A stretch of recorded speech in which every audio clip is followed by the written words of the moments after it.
recorded and streamed live, so your consent is agreed if and now we'll go to the live feed. We got just the clerks let us know when we've gone live. Thank you very much. Thumbs up. Thank you very much. Welcome to the full council.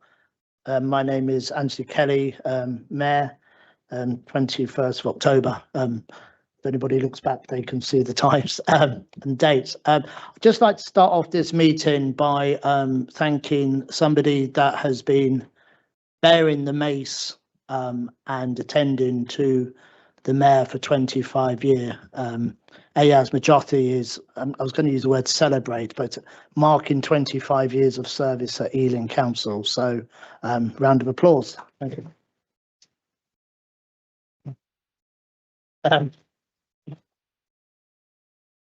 So thank you.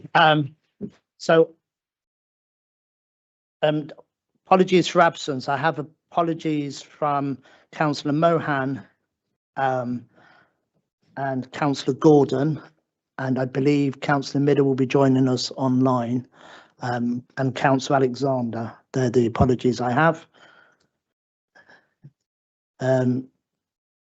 So on to Mayor's. Mr. Mayor. Mr. Mayor. Sorry.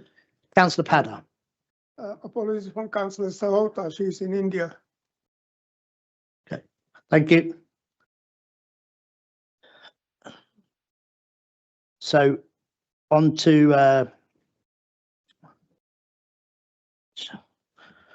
just be a minute. I'm not reading declaration now, am I? Head on to Mayor's announcement.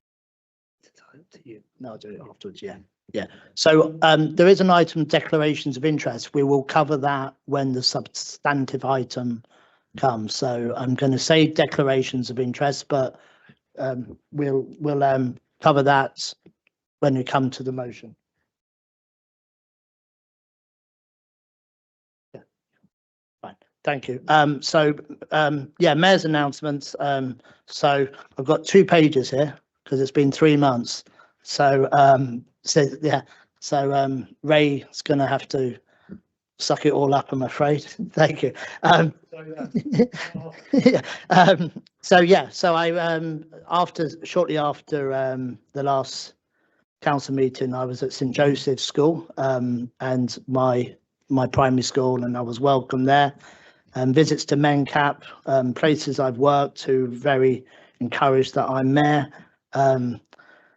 Nursing homes in Southall, cultural festivals in Southall, in the park, processions, chariot festivals, inaugurations of companies that are doing social work in the area, afternoon tea parties with high sheriffs, fashion shows with MenCap, all sorts of activities really, with the Japanese community in Trafalgar Square. Was joined by Councillor Mahfouz with that, Young Ealing Foundation, Face of Ealing Appreciation Ceremony, humanitarian launches. I should say the Prince of Wales joined me at and Councillor Hashani at Gunsbury Park, the licensing of several vicars, and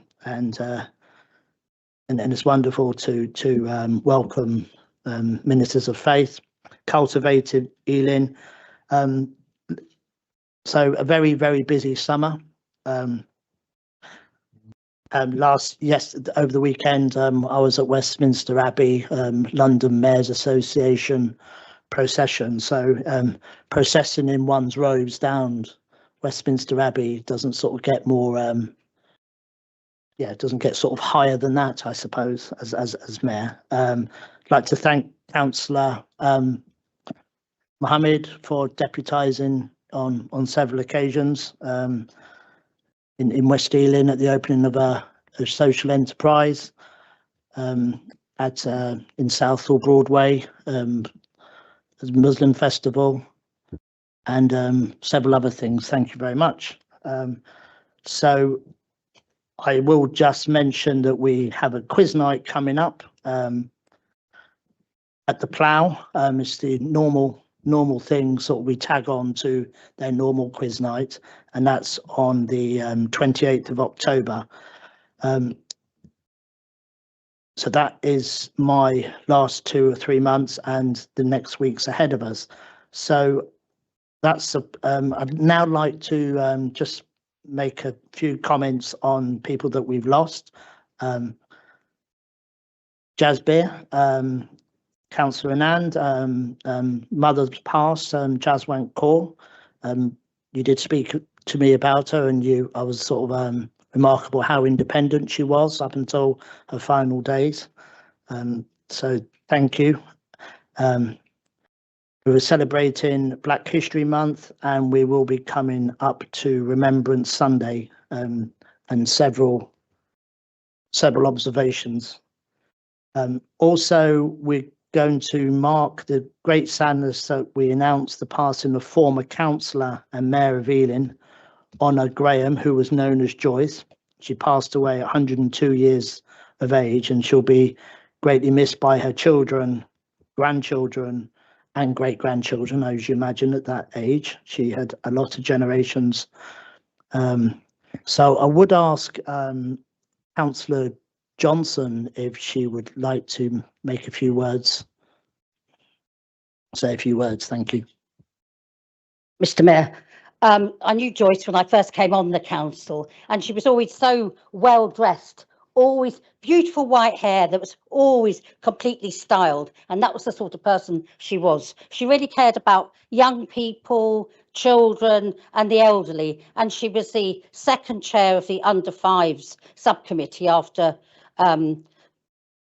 Julie Elliott, and she loved everything to do with the community. She represented more than one ward in Southall, and even though he complained about cars, someone called Tom Cheeseman, who was very cranky, one of our members, she always gave him a lift home. She ignored his crankiness, so she was quite generous about those sort of things. She loved being mayor. She utterly loved it. I think it was the pinnacle of her career as a councillor. So she will be well missed by her family, but she did a good job when she was on the council. Thank you. Thank you, Councillor Johnson. Councillor Young, would you like to say a few words? Thank you, Mr. Mayor. Honor Graham, or Joyce Graham as we all knew her, was quite a formidable mayor. She kept all of us under control in any case. She was first elected to the council before either Yvonne or I got on in 1974, and was mayor in 1989 to 90. I think local government was in her blood because her father was a butcher in Southall, and he was chairman of the then Urban District Council of Southall before the 65 reforms, which brought the three boroughs together. Her highlight of the mayoral year, I think, was the visit of Lequenza to Ealing, which was quite a substantial event for us in those days. Joyce demonstrated great commitment to the community, and our thoughts are with her family at this time. Thank you, Mr. Mayor. Thank you very much.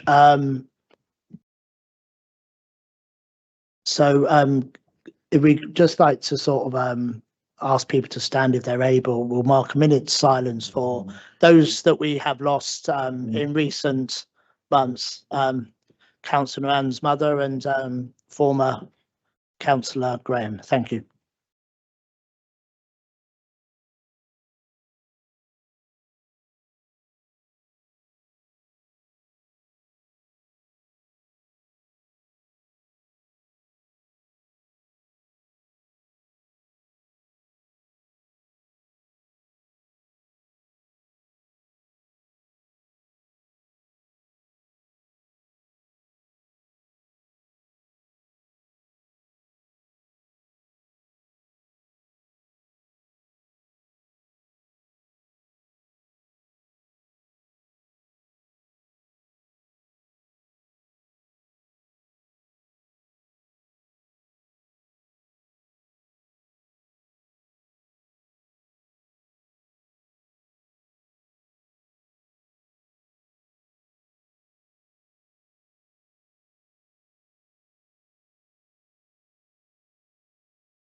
Thank you.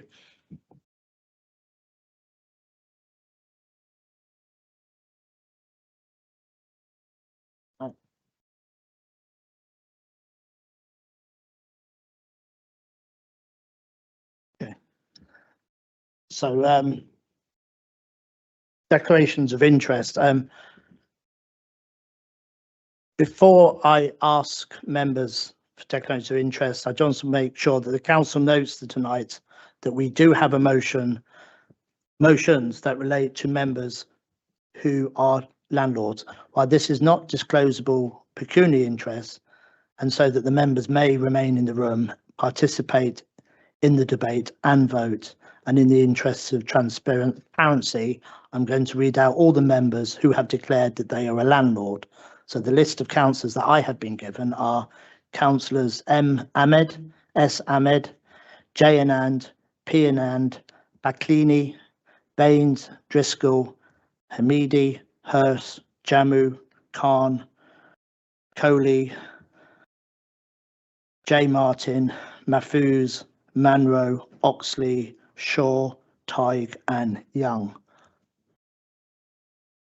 Okay, nobody else is indicating.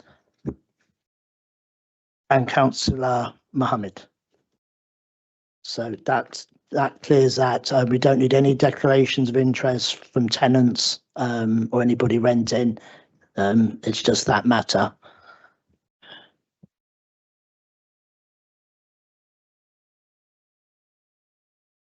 So are the minutes, item number 3, minutes of the meeting held on the 15th of July.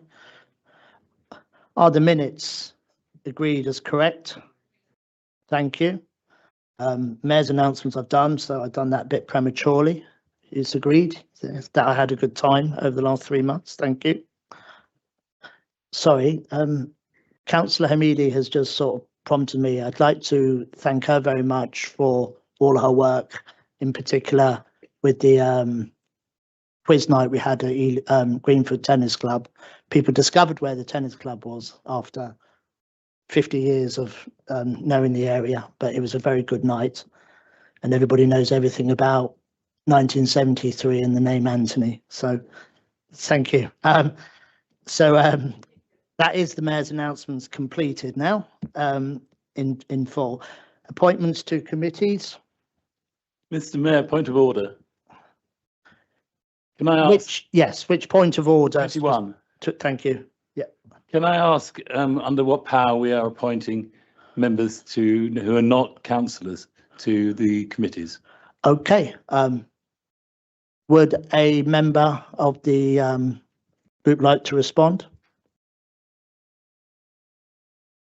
Councillor Shaw. Yeah, thank you, Your Worshipfulness. This is under the changes to the Constitution that are being made, Councillor Young, to allow the Pension Board to appoint members to the committee.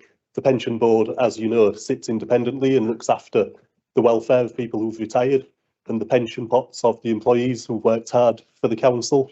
The Constitution currently says that only full council can appoint members to the Pension Board, but the Pension Board has generally acted independently and wishes to appoint its own independent members, which is a minor change to the Constitution that we are doing this evening.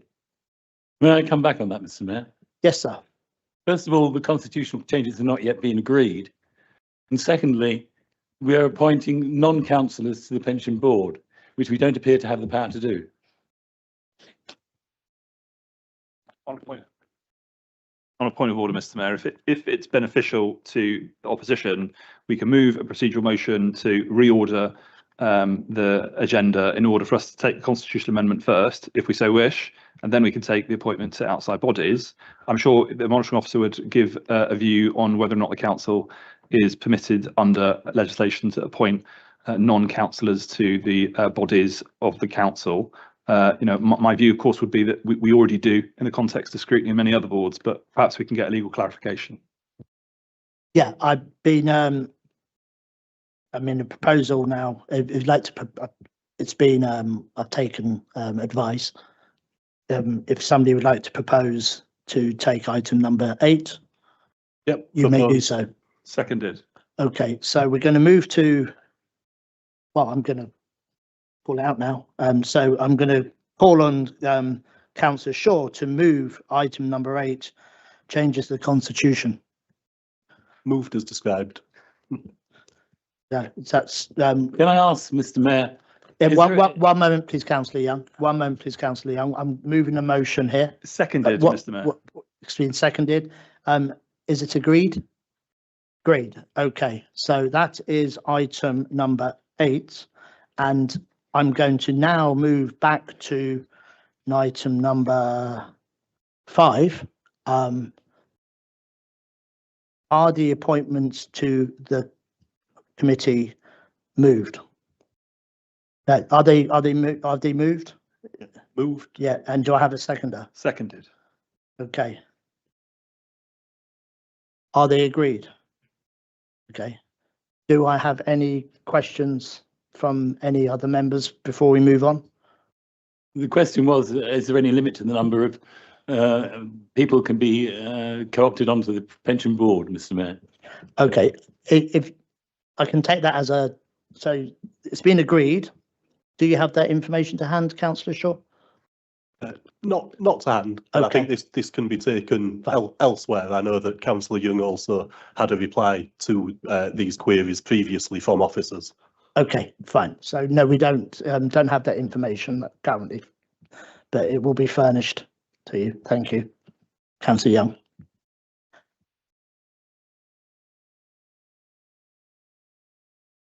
That brings us to item number 6, Audit Committee Annual Report.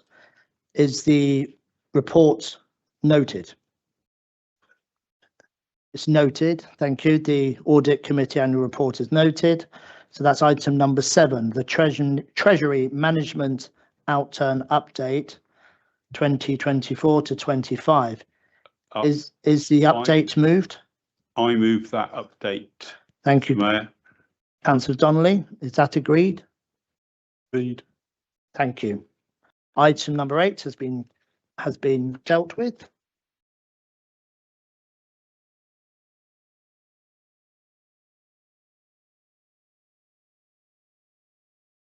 And with item number 9 is petitions from members of the council. Are there any petitions? None have, I haven't been given any notice of them, so there are no petitions today. Questions number 10, questions from members of the public. We have 2 questions. The first is Mr. Piers to Councillor Driscoll. Mr. Piers will be available online. One moment, Mr. Piers. We'll just give it a moment. Clerks, are we okay? Ready to go? Yes. Welcome. Hopefully you can see the room, so you'll get an opportunity to ask Councillor Portfolio holder the question and then a follow-up supplementary question. So if you'd like to ask your question, please, sir. Good evening. Thank you, Mr. Mayor. When will the council commit to a timescale of concrete actions in order to improve the safety of the zebra crossing at the junction of Kent Gardens and Pitshanger Lane?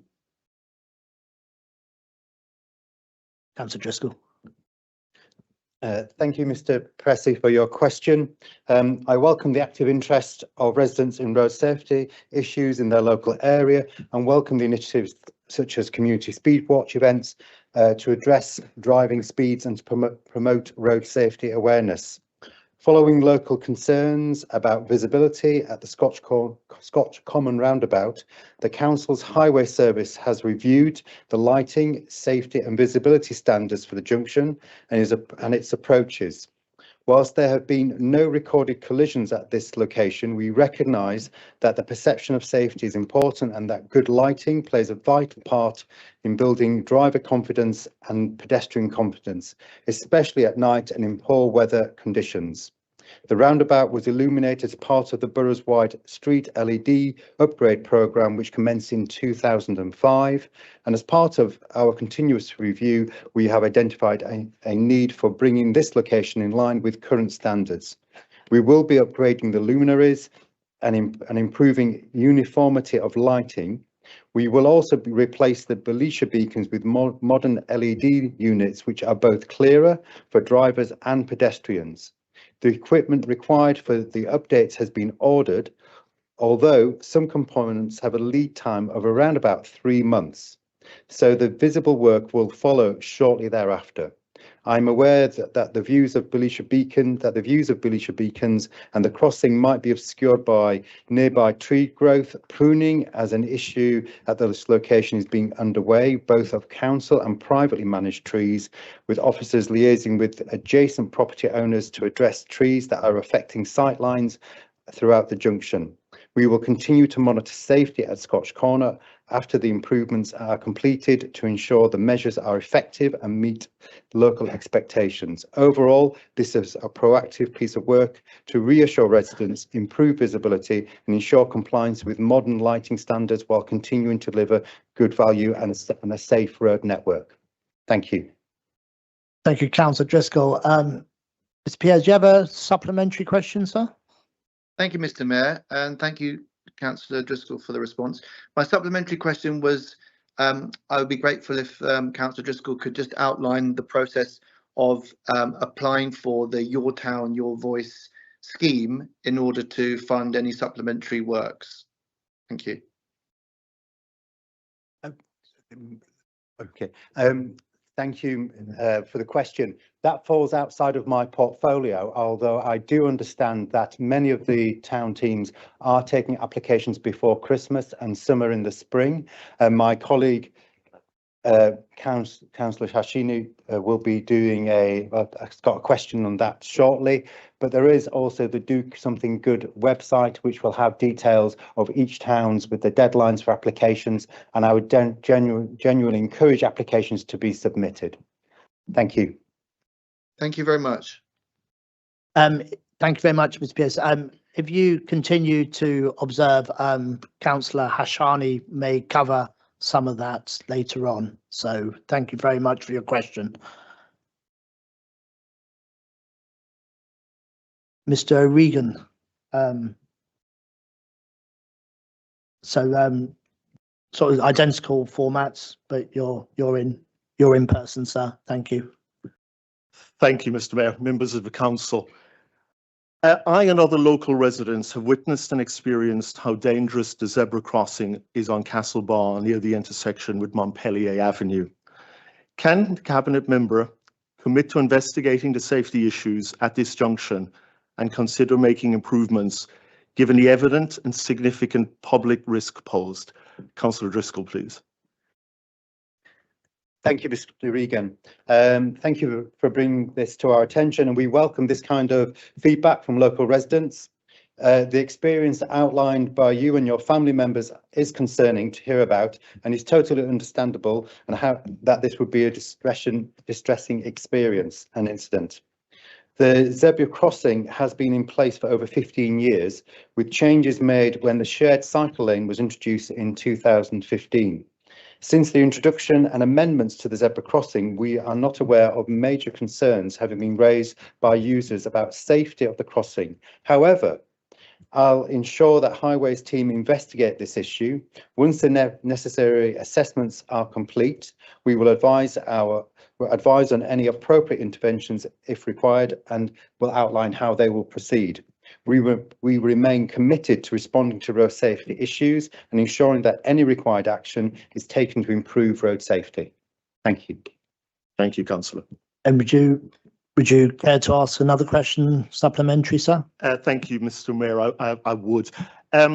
I'd also like the council to consider, it's related to this same zebra crossing and the same safety issue. I'm concerned, as are many local residents on St. Stephen's and surrounding areas, that the proposed School Street on St. Stephen's Road in front of Notting Hill and Ealing High School will exacerbate the safety issue, not only on Castlebar, but also in relation to the zebra crossing in Kent Gardens by the previous questioner. So I'd like the council to investigate the displacement of traffic and the exacerbation of safety on zebra crossings in the surrounding area.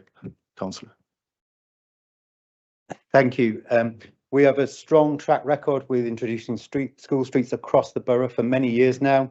Very often we will have post-implementation traffic monitoring so that we can see if there's been displacement and to what effect that might have. So that is quite a common action that's taken. Where we've taken that action, we've found that generally there's no detrimental impact to a school street. We're not claiming that the surrounding roads have improved, but we've seen no evidence of any detrimental impact. So that is a typical approach with post-implementation monitoring taking place. That's sometimes between 6, 7 or so months after, but it often takes place, and we do undertake the assessment and review of the work that's happened.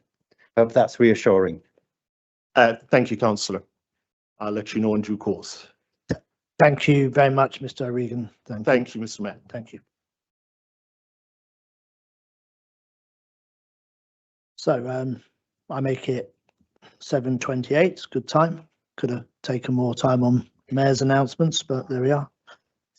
That's right. Item number 11, questions from members of the council. We allow 30 minutes for this. So we now move questions. Mr. Mayor, point of order again. Which point of order are you referring to, Councillor Young? 10. Okay, thank you. Which is? It allows standing on number 10 allows us to ask as individual members questions of the council.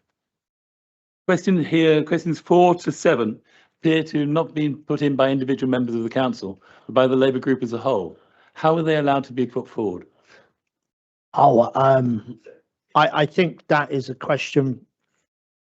Well, I mean, I've never. Okay, well, If he wants to waste his own time, you can. I have been informed. We've always done it. Sorry, could you ask the question again? This is a party political chamber, so yeah. I'm being suitably advised as we speak. One moment, I'll come back to Councillor Young.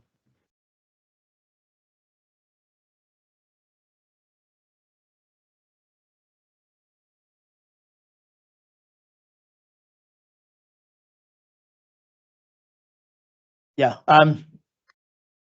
under item number 26, the interpretation of rules of procedure, the ruling of the mayor as the construction or application of these rules or to any proceedings of the council shall not be challenged at any meeting of the council. So thank you for, I've never read that before, so that didn't realise I had so much power. So that counts. Yeah, go on. Which says this. Yeah, look, I'm going to ask the officers to reply because. So in the councillor committee procedure rules, Councillor Young, 10.1, it does say that a member of the council may ask, subject to rule 10.2 below, a question of another member of the council. Doesn't say in there that has to be specified which member at the time the agenda is dispatched. And we have been given a list of those who are going to be asking those questions from the Labour group, ready for this meeting. It was sent around to everybody earlier today, and it's on everyone's table, the briefing note. Oh, sorry, but it's gone around by email anyway. You've got the list of questions. That's not an issue to prevent the questions going forward, Councillor. Thank you, Mr. Bailey. So I'm going to use the powers within item number 24 to move forward. And the first question is actually from a member of the Conservative group, Councillor Conti. Councillor Conti. Thank you. The council promised to publish by the autumn a financial plan for the building of the new Gurnell Leisure Centre. It is now October. When will it be published? I understand it's Councillor Honey will reply. Thank you, Mr. Mayor. The council is unwavering in its commitment to delivering the new Garnell Leisure Centre. This is a landmark project that will revitalise local leisure services and create lasting value for the community. The most recent update to Cabinet on the Garnell project was in February 2024, where Cabinet authorised the project to proceed to planning and procurement. That report confirmed that a paper setting out the overall funding strategy will be provided once the planning permission has been decided and the procurement exercises for the leisure centre and enabling residential development have been progressed to a stage where the project can commence to the construction phase. Planning permission was obtained for the project in May 2025, and procurement exercises for the leisure centre and enabling residential development are underway and are due to conclude in February 26, following which a recommendation can be brought to the Cabinet. Thank you. And it's also in my discretion to invite a supplementary question. Thank you, Mr. Mayor. Thank you, Councillor Hashani. Back in March, when we were asking questions about Garnell, you stated in full council that after demolition, building would start on site this year. It's now October. You've just mentioned that the procurement exercise will be in February. When do you now envisage building work to start, and will it start before the 7th of May 2026? Thank you, Councillor Conti. I reiterate my point. We are unwavering in our commitment to delivering Garnell.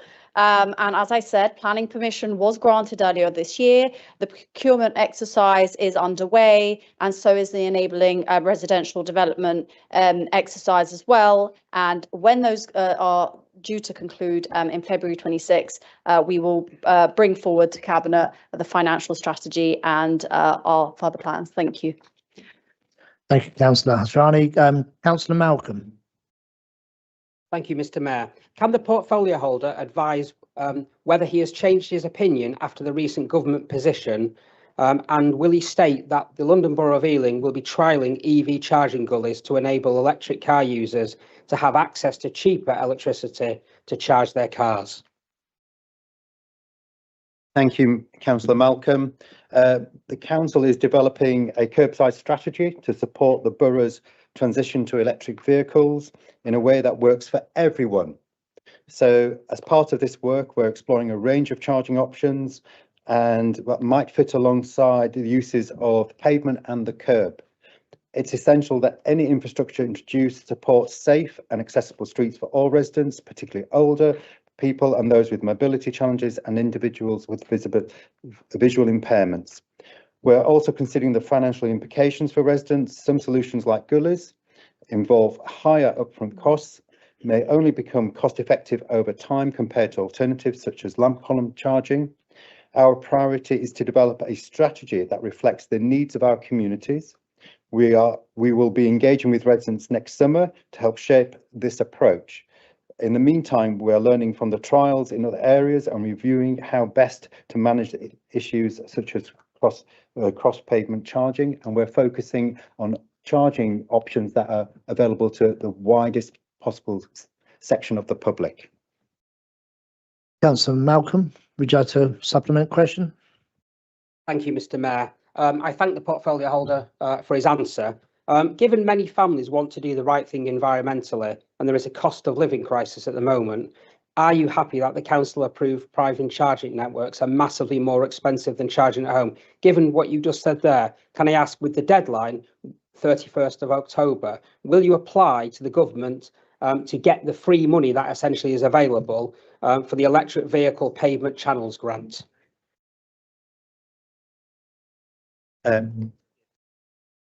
Thank you, Councillor Malcolm. I think there's quite a bit of context that needs to be put there. So the provision for gullies would be an option for a very small number of provisions within the borough, very small.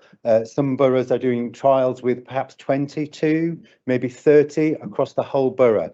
it is a misdirection to say that this will be the solution for the vast majority who would like cheaper options for charging, which we are doing. And that is our intention, to devote our resources, our staff time and resources, which are not funded by any government funding. So we will be draw upon our staff time to take staff away from lamp column charging, which we are going to be doing, which is way cheaper. So, and that will be accessible to all residents at a far greater range of time, rather than literally a very, very tiny amount in very, very select areas. So if we want to be genuinely concerned about offering affordable charging, lamp column charging is way more affordable, way more reliable, and way more achievable for the vast majority of our residents. We aim to deliver 1,000 lamp column charging across the borough, rather than literally hardly more than a handful in a tiny geographical trial area. We will learn from trials which have not yet reported at all. So these trials have not reported, so that's the purpose of a trial. And when they do report, we'll use that learning. Thank you. Thank you very much, Councillor Driscoll. Councillor Steed, do you have a question, sir? Thank you, Mr. Mayor. We have had numerous complaints from a range of wards about noise and other disturbance from the Gunnersbury Park events this summer. Can you give an assurance that a review will require improvements for next year? Thank you. Councillor Hashani. Thank you, Mr. Mayor. Sound levels of major events at Gunnersbury Park are set by conditions set out in the premises licence granted by Hounslow Council. The Gunnersbury Community Interest Company adds an additional layer of monitoring with its own specialist acoustic consultants, Vanguardia, whom they employ, monitoring off-site sound levels throughout the events and liaisoning directly with the event organisers, own sound team and Hounslow Council enforcement officers who are on site throughout events to monitor compliance with the licensing sound limits. There are therefore 3 layers of sound monitoring: the individual event organisers, Vanguardia and Hounslow Council enforcement. This triple layer approach is recognised by Hounslow Council as going above and beyond the arrangements in place for similar events across London. The events held at Gunnersbury are consistently within the sound levels set out in the premises licence, and there have been no instances of breach of the licence since it was granted. During summer 2025, as in all previous years, all events at Gunnersbury Park operated within licensed sound limits. However, weather conditions such as wind direction, humidity and cloud cover can significantly affect how sound travels, making it more audible in some areas, even when fully compliant. The Gunnersbury CIC actively monitors forecasts and alerts its acoustic consultants to potential sound issues. This enables real-time responses, including site visits and sound readings at affected properties, even beyond predicted sound zones. All data is shared with Hounslow Council and their enforcement officers and reviewed after each major event to inform future improvements. The Gunnersbury CIC also drops letters to 7,000 households immediately proximate to the park every year with details of the events and the resident helpline. That helpline, which is directly linked to the event control office control at every concert, is also publicised on their website. This is primarily a matter, as I say, for Hounslow Council, who hold the premises licence and lead enforcement. However, we will continue to work closely with them and the Gunnersbury CIC to ensure that residents' concerns are addressed and continue to minimise the impact of future events. This is a proactive, responsive system and will continue to push for improvements where needed. Thank you. Councillor Steed, do you have anything more to My ask? colleague, Councillor Herschel. I have, Okay. thank you. Thank you, Councillor Hirsch. Thank you. The trust in charge of the park has complained to me that Ealing Council is actually not involved in any reviewing or planning. So can the portfolio holder guarantee that senior officers covering multiple functions like parking, safer neighbourhood, etc., will attend this year's annual review and planning meeting, which is on the 14th of November? Thank you. Councillor Hashani. Thank you. Look, as I say, the licensing body is Hounslow Council. We do talk to Hounslow Council. We do, and I will encourage, us to sort of make representations there. And actually, we do that. But as I say, there are 3 layers of enforcement activity and making sure the sound levels are within that remit, and they have always been. There is no evidence that actually the sound limits have gone beyond what they should. But I take your point, and I'm happy to check if officers are available for this annual review. Thank you. Thank you very much. Question number 4, Councillor Wesson. Thanks, Mr. Mayor. Can the portfolio holder update on the work being done to reduce health inequalities across Ealing, particularly in communities facing the greatest disadvantage? Thank you, Councillor Wesson, for the question, and Mayor, thank you for your excellent work as chair of the Health Scrutiny Panel. We know that years of austerity compounded by the pandemic have exposed serious and scandalous inequality in health outcomes for many. We do not believe your opportunity to lead a good and happy and long, healthy life should depend on where you live, and Ealing Council is committed to supporting communities facing the greatest barriers. To support our excellent health and wellbeing strategy, we have 116 community champions who we also thank, who lead grassroots initiatives from English classes to cancer awareness events. We've launched a new health inequalities dashboard to help better understand local needs, and over 5 million has been distributed directly to residents most affected by the cost of living crisis. We continue to invest in community-led programmes like Let's Go Southall, keeping thousands of residents active and keeping them connected. We've expanded health support for people sleeping rough, and we've invested heavily to expand drug and alcohol treatment services and double the number of carers receiving direct payments. We've also ensured that our carers are paid the real living wage.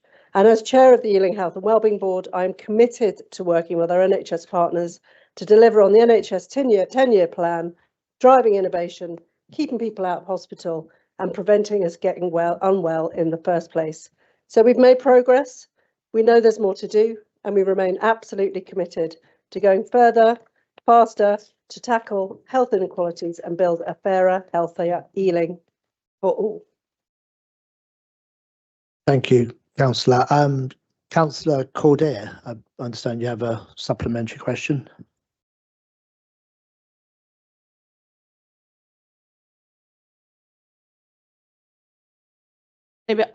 Yeah, thank you. Thank you, Mr. Mayor.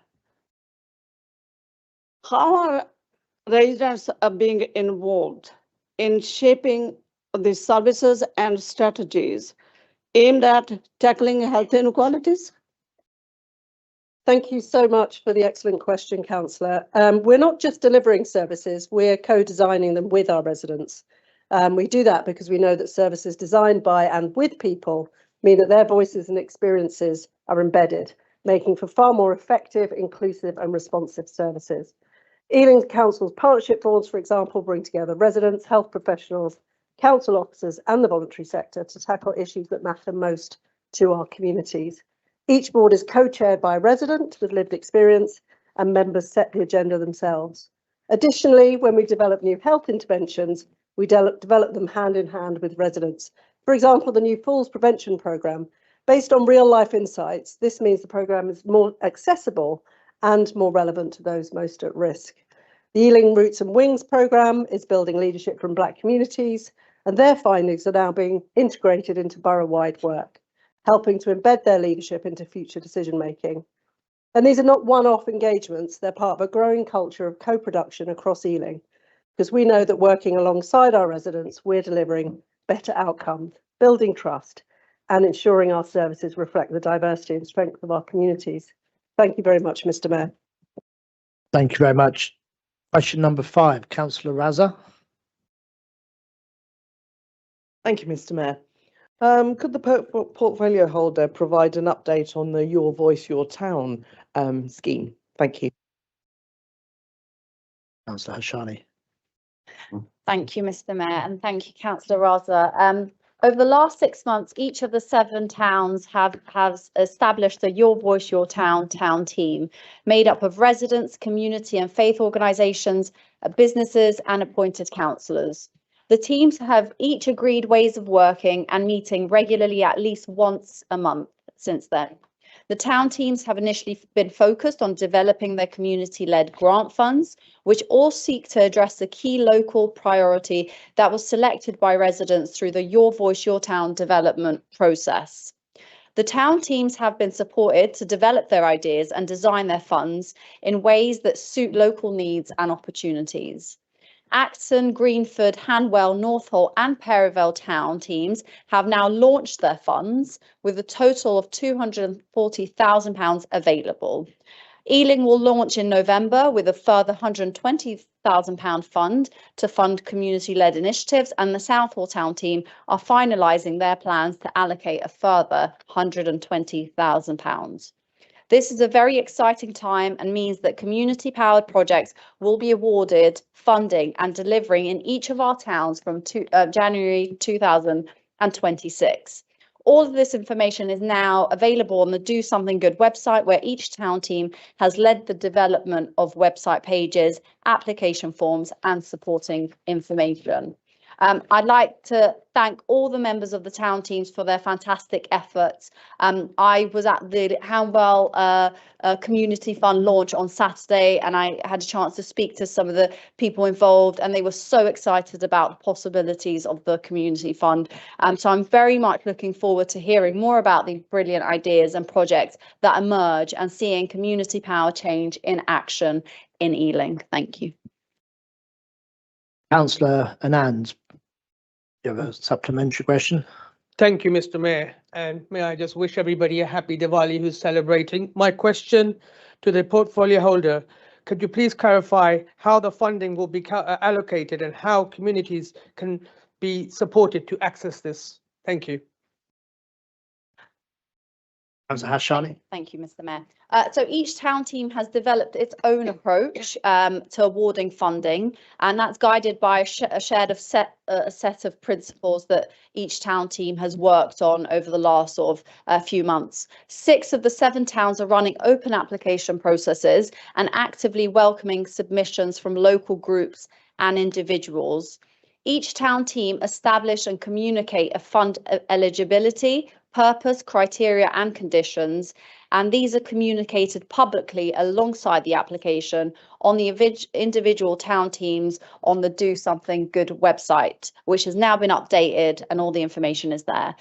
Every town team has set out a clear eligibility criteria, funding purposes and conditions, and as I say, these are on the website.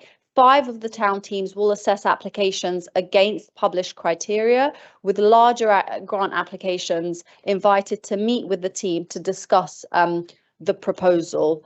One town is taking a participatory approach with a community voting event planned into January 2026, which will allow residents to choose which ideas receive funding of the ones that came in.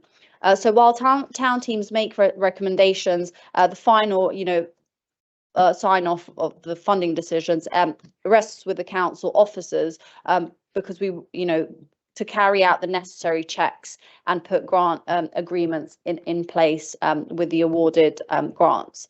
And to ensure residents can access the funding, each town has published guidance and application materials on the Do Something Good website. So I very much encourage everyone to share this with your residents, and outreach efforts already include posters, flyers, social media, email campaigns and in-person events and support sessions. And there are dedicated contact details also available for anyone needing help or advice with their applications. Thank you. Thank you very much. We go to question number 6, Councillor Bacchini. Thank you, Mr. Mayor. Can the portfolio holder update us on the bulk acquisitions program to deliver new homes and tackle the housing crisis? Thank you, Councillor Bacchini.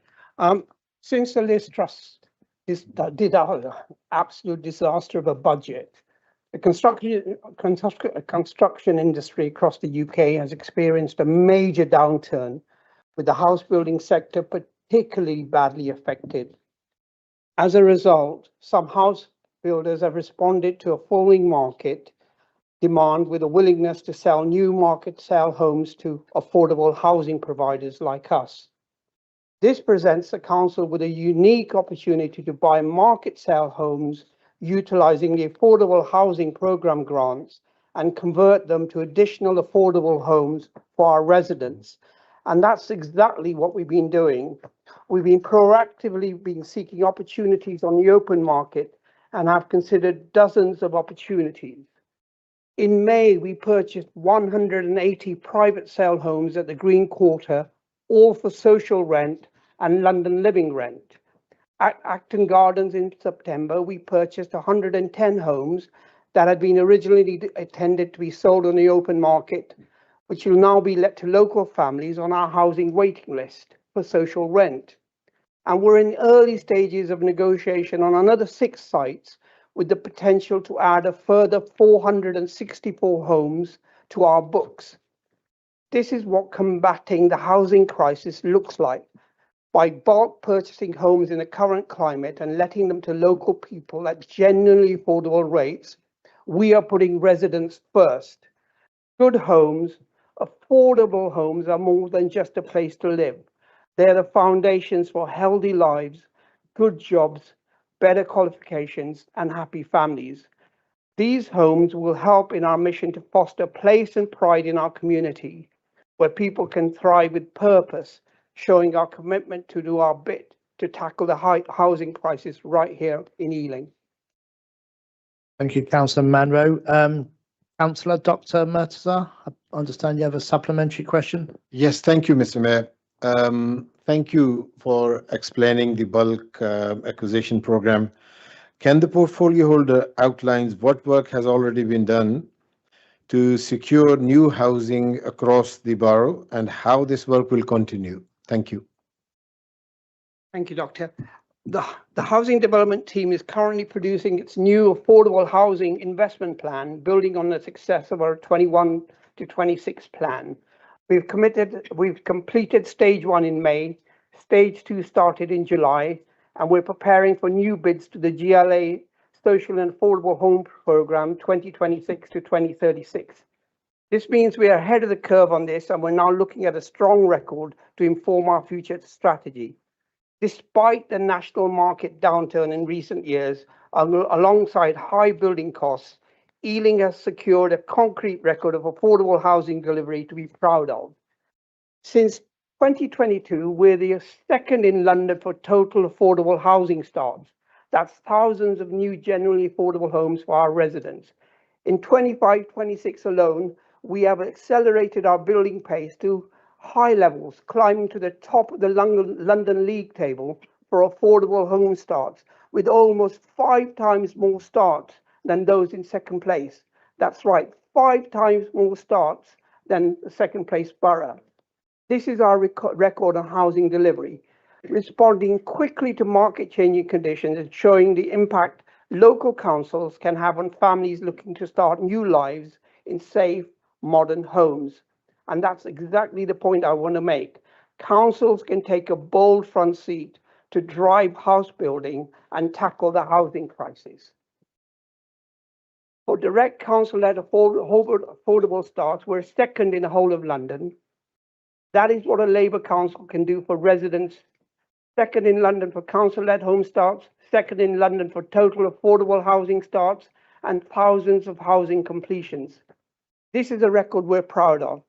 Every single affordable home we build is another family out of high-cost rental market and into a safe and secure tenure where they can pursue the life they want to lead. This strong record will continue to form our renewed strategies going forward. Thank you, Councillor Manro. Number 7, last question, Councillor Hamidi. Thank you, Mr. Mayor. Can the portfolio holder tell us about the work that is being done to help those in temporary accommodation access employment and skilled opportunities? Thank you, Councillor Hamidi, for your question. Ealing is facing a challenge right now. We have more households in temporary accommodation than we've seen in previous years. And we know that when someone's living in temporary accommodation, they often face bigger and more complicated barriers to finding work. That instability can lead to stress, social isolation, and a real knock to confidence. But this is exactly the kind of challenge that we won't shy away from. So this summer, our Learn Ealing and Work Ealing teams came together to launch a 5-week pilot programme designed to help residents in temporary accommodation to build the skills and confidence that they need to get back into work.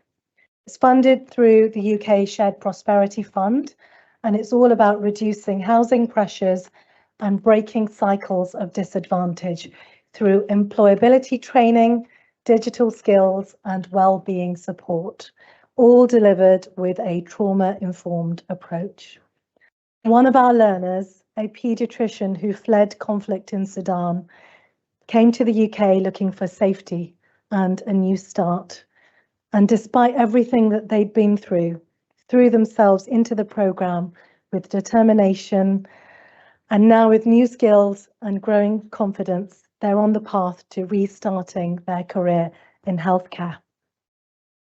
Another learner, a young woman who dreams of becoming a midwife, said, "The mock interviews and CV workshops gave me the confidence that I needed to apply for work." And when another participant told us, "My kids say I smile more and seem happier," after finishing our digital skills training, that really reminded us why we do what we do. And the GLA has actually confirmed that Ealing is the only borough running this kind of innovative programme under the UK SPF. So we're not just responding to a need, we're leading the way. Every session, every bit of learning has been a step towards rebuilding lives.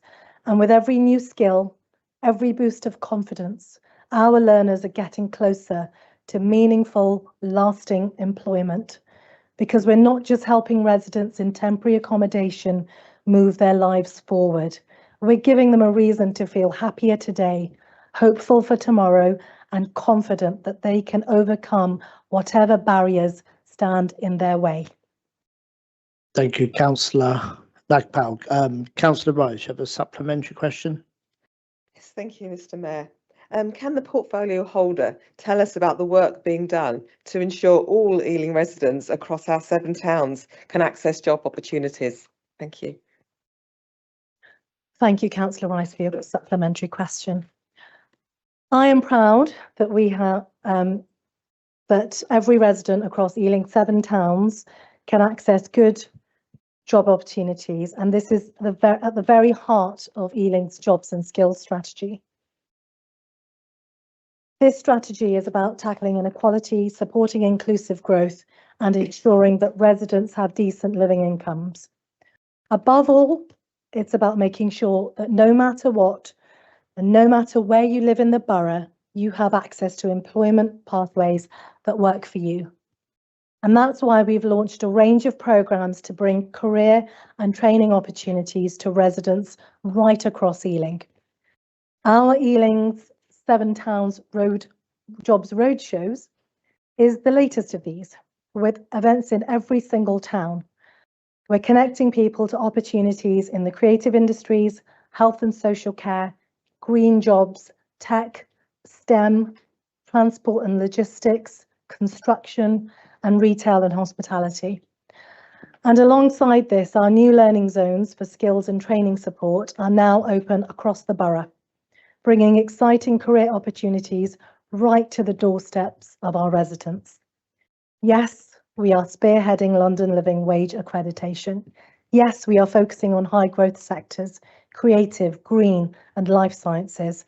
And yes, we are harnessing the power of Ealing's £11 billion contribution to the UK economy to secure new, sustainable jobs.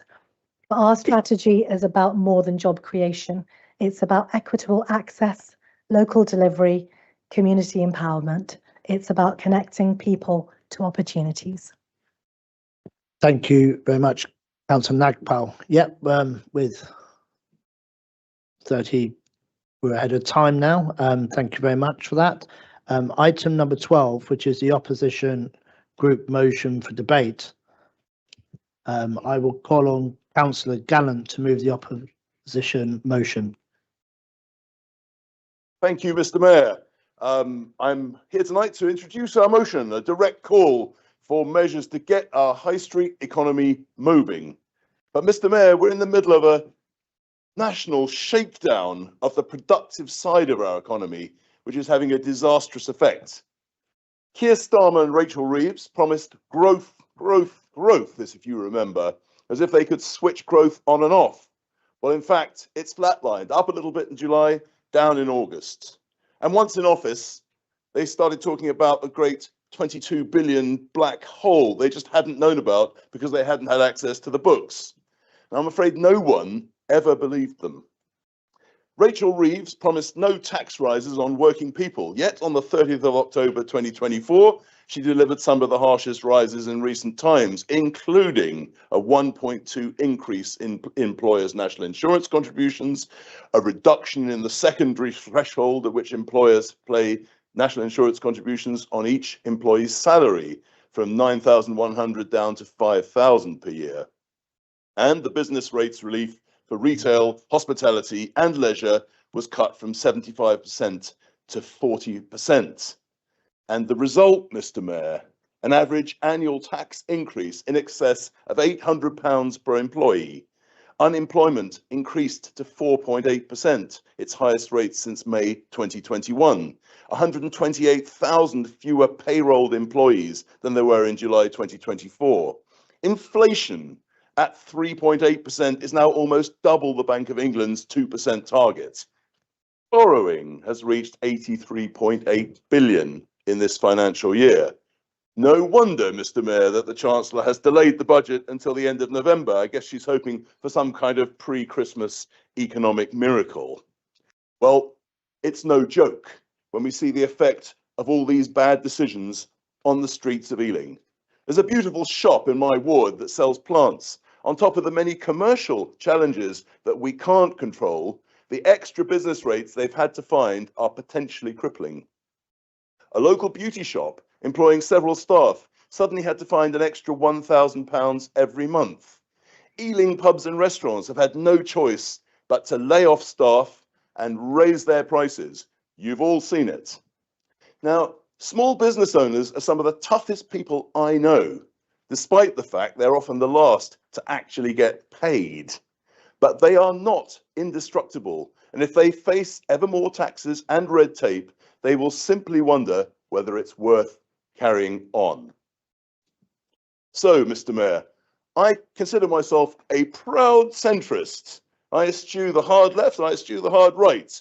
And in fact, I'll support good policy like the North Acton bid that came up at Cabinet recently. Great way of developing the area. But to shift the big dial, it's going to take courageous steps and imagination. I like Councillor Manro's expression, a bold front seat. That's why we're asking this council to support the Conservative plan to increase high street business rates relief to 100%. Why we welcome the abolition of stamp duty on first home purchase. Why we agree with a proposed 23 billion of cuts to welfare spending. And why we agree with cutting the numbers employed in the civil service by 150,000. And that's why we're asking this council to cancel Stop and Shop Plus, an uncalled for anti-car measure which can only be a drag to high street custom. Let's hear the reasonable voices in this room. Let's hear how Labour and Lib Dem councillors propose to promote a prosperous Ealing. I move our motion. Thank you, Councillor Gant. Councillor Conti. Just a second. Thank you, Mr. Mayor. 2 weeks after the general election, the leader of this council told us all to savour the times ahead. Well, 15 months on, who is exactly savouring the records of this Labour government, Councillor Mason? Is it the 35,000 pensioners in Ealing who were robbed of their winter fuel payments last year? Is it the young graduates facing an 8% collapse in job opportunities since Labour's first budget? Is it the waitress whose hours have been cut because of your national insurance hike that has been a hammer blow to hospitality and driven up unemployment? Or is it the local shopkeepers in places like Pitshanger Lane who have faced the double blow of higher NI and slashed small business rate reliefs, forcing many to close their doors? Neither residents nor businesses are savouring the last 15 months, and the scores of ruthlessly deselected Labour councillors behind him certainly aren't either. While councillors with alternative views have allegedly been removed, it's only the people eyeing themselves up to be the next leader of Ealing Labour who are savouring the chaos. In just over a month, we'll see the Chancellor's next budget. And let's be honest, residents and local businesses are bracing themselves for the worst. Even Labour's own allies are sounding the alarm bells. Sacha Lord, Andy Burnham's nighttime economy advisor, warned the final nail in the coffin was the rise in national insurance, and I'm fearful for what's to come on November the 26th. He's right to be fearful. The IMF now predicts Britain will have the highest inflation in the G7 next year and the lowest GDP growth per capita. Business confidence is at a record low, and families across Ealing are feeling the squeeze. And what about Labour's grand election promises? Remember going around with your pledge to cut energy bills by £300? Well, even Ed Miliband now admits, I fear bills will keep rising. Broken promises, a broken economy delivered by a broken Labour Party. And while all this unfolds, we've seen the iconic Daniel department store and the Ealing project cite economic uncertainty as the reasons they've closed their doors. And what's Labour's big idea here in Ealing to revive our high streets? Well, it's by putting up barriers and making them harder to access by changes to Stop and Shop, despite overwhelming public opposition. The next budget is a chance to change course and move to growth. That's why we're calling on the council to support the Conservatives' plan to abolish business rates for high street shops and pubs and locally reinstate Stop and Shop. Under Labour, it's been taxes, debt, borrowing and inflation all up. It's just the same old Labour. The people of Ealing don't want excuses. They want opportunity. They don't want decline. They want delivery. That's why we're asking you to back our motion today. Thank you, Councillor Conti. Councillor Cam Nagpal. Thank you, Mr. Mayor. Mr. Mayor, I am very proud of the fantastic work we're doing to support and regenerate our high streets. Ealing is proud to be one of London's most economically vibrant boroughs. We contribute nearly £11 billion in gross value added to the UK economy every year. With over 17,000 registered businesses and a population of more than 385,000 residents, Ealing continues to grow and diversify. But despite our successes, we know there are challenges on our high streets, and that's why this month I chaired our relaunched High Street Sector Forum, working hand in hand with businesses to promote enterprise and to keep our streets clean, safe and accessible. We're using partnerships and forums like these to deliver the tangible improvements our businesses and residents deserve. Now, it's almost laughable for the Tories after Liz Truss's mini budget sent interest rates sky high and businesses into the red to be pointing the finger at this administration. Councillor Gallant, you spoke about inflation at 3.2%. Well, it was 11.1% after Liz Truss. So pretending that yet another mountain of unfunded tax breaks will somehow turbocharge businesses in Ealing really shows how little the Tories have learned. Meanwhile, Labour is getting on with the job of governing. We're making the responsible choices that keep our economy strong and thriving. Just look at Acton, where we're supporting local businesses to set up a new business improvement district, helping to fund projects that improve safety, cleanliness, culture and advocacy. Or at North Acton Square, where we're building a vibrant central hub with shops and public space. Or Southall, where we're delivering 6 new public art projects to brighten the High Street. Or West Ealing, where we've secured GLA High Street Place Lab funding to develop a strategy that will attract investment and boost economic activity. And in Pitshanger, our arts and culture teams have launched the Poetry High Streets Initiative. The list goes on and on.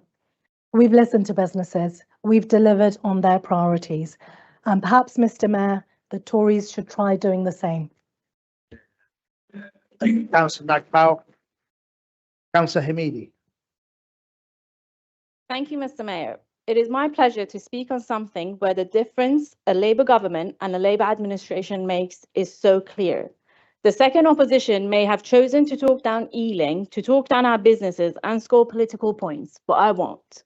I will instead talk about the power given to local residents to shape our communities and high streets as they want to see them. Local people came together. Nothing stands more plainly than the success we had in my ward of Hammer Broadway. Local people came together to say no to more betting shops. They weren't right for the community and they weren't right for the high street. We worked together and thousands of people signed a petition and we had an amazing rally full of energy with a positive vision. It worked. The risk the betting shop posed to the community was recognised and Hanwell won. I want to say thank you to my colleagues, Councillor Newstub, Gordon, Ty, Wall and Brett for their hard work in making this community campaign a success too. This is the power the Labour government in Westminster believes every community needs. Local businesses shouldn't be forced out, shouldn't be punished with neighbours that bring antisocial behaviour, and shouldn't be competing on rents with businesses that don't follow the rules. And this Labour government will reform business rates from next year to permanently lower the rates for retail, hospitality and leisure properties with a rateable value below 500,000. So whatever points they may want to make, a Labour government is taking these actions. The last Tory one didn't. Here in Ealing, that means supporting local businesses we know add value and bring benefits to our community. Improved and enhanced street cleaning with an extra afternoon cleaning for high streets and high traffic areas. Long-term planning with the local authority committed to not just the highest paying businesses, but ones that add to our high streets, attract residents and make it easier for us to live and shop within our amazing borough. So I won't be supporting a motion that tries to score cheap political points while ignoring the years of damage that got us here. I'll be supporting this Labour government and this Labour administration that's finally giving our small businesses and local high streets the stability and support they've been crying out for far too many years. Thank you. Thank you, Councillor Hamidi. Councillor Anand. I have, yes, correct. I beg your pardon. You're quite right. Councillor Oxley, I have you listed next. Yeah.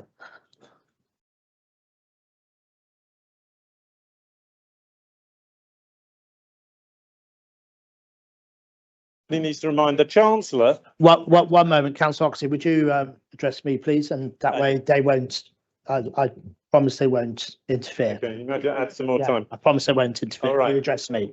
The Labour Party is supposed to be the party of working people.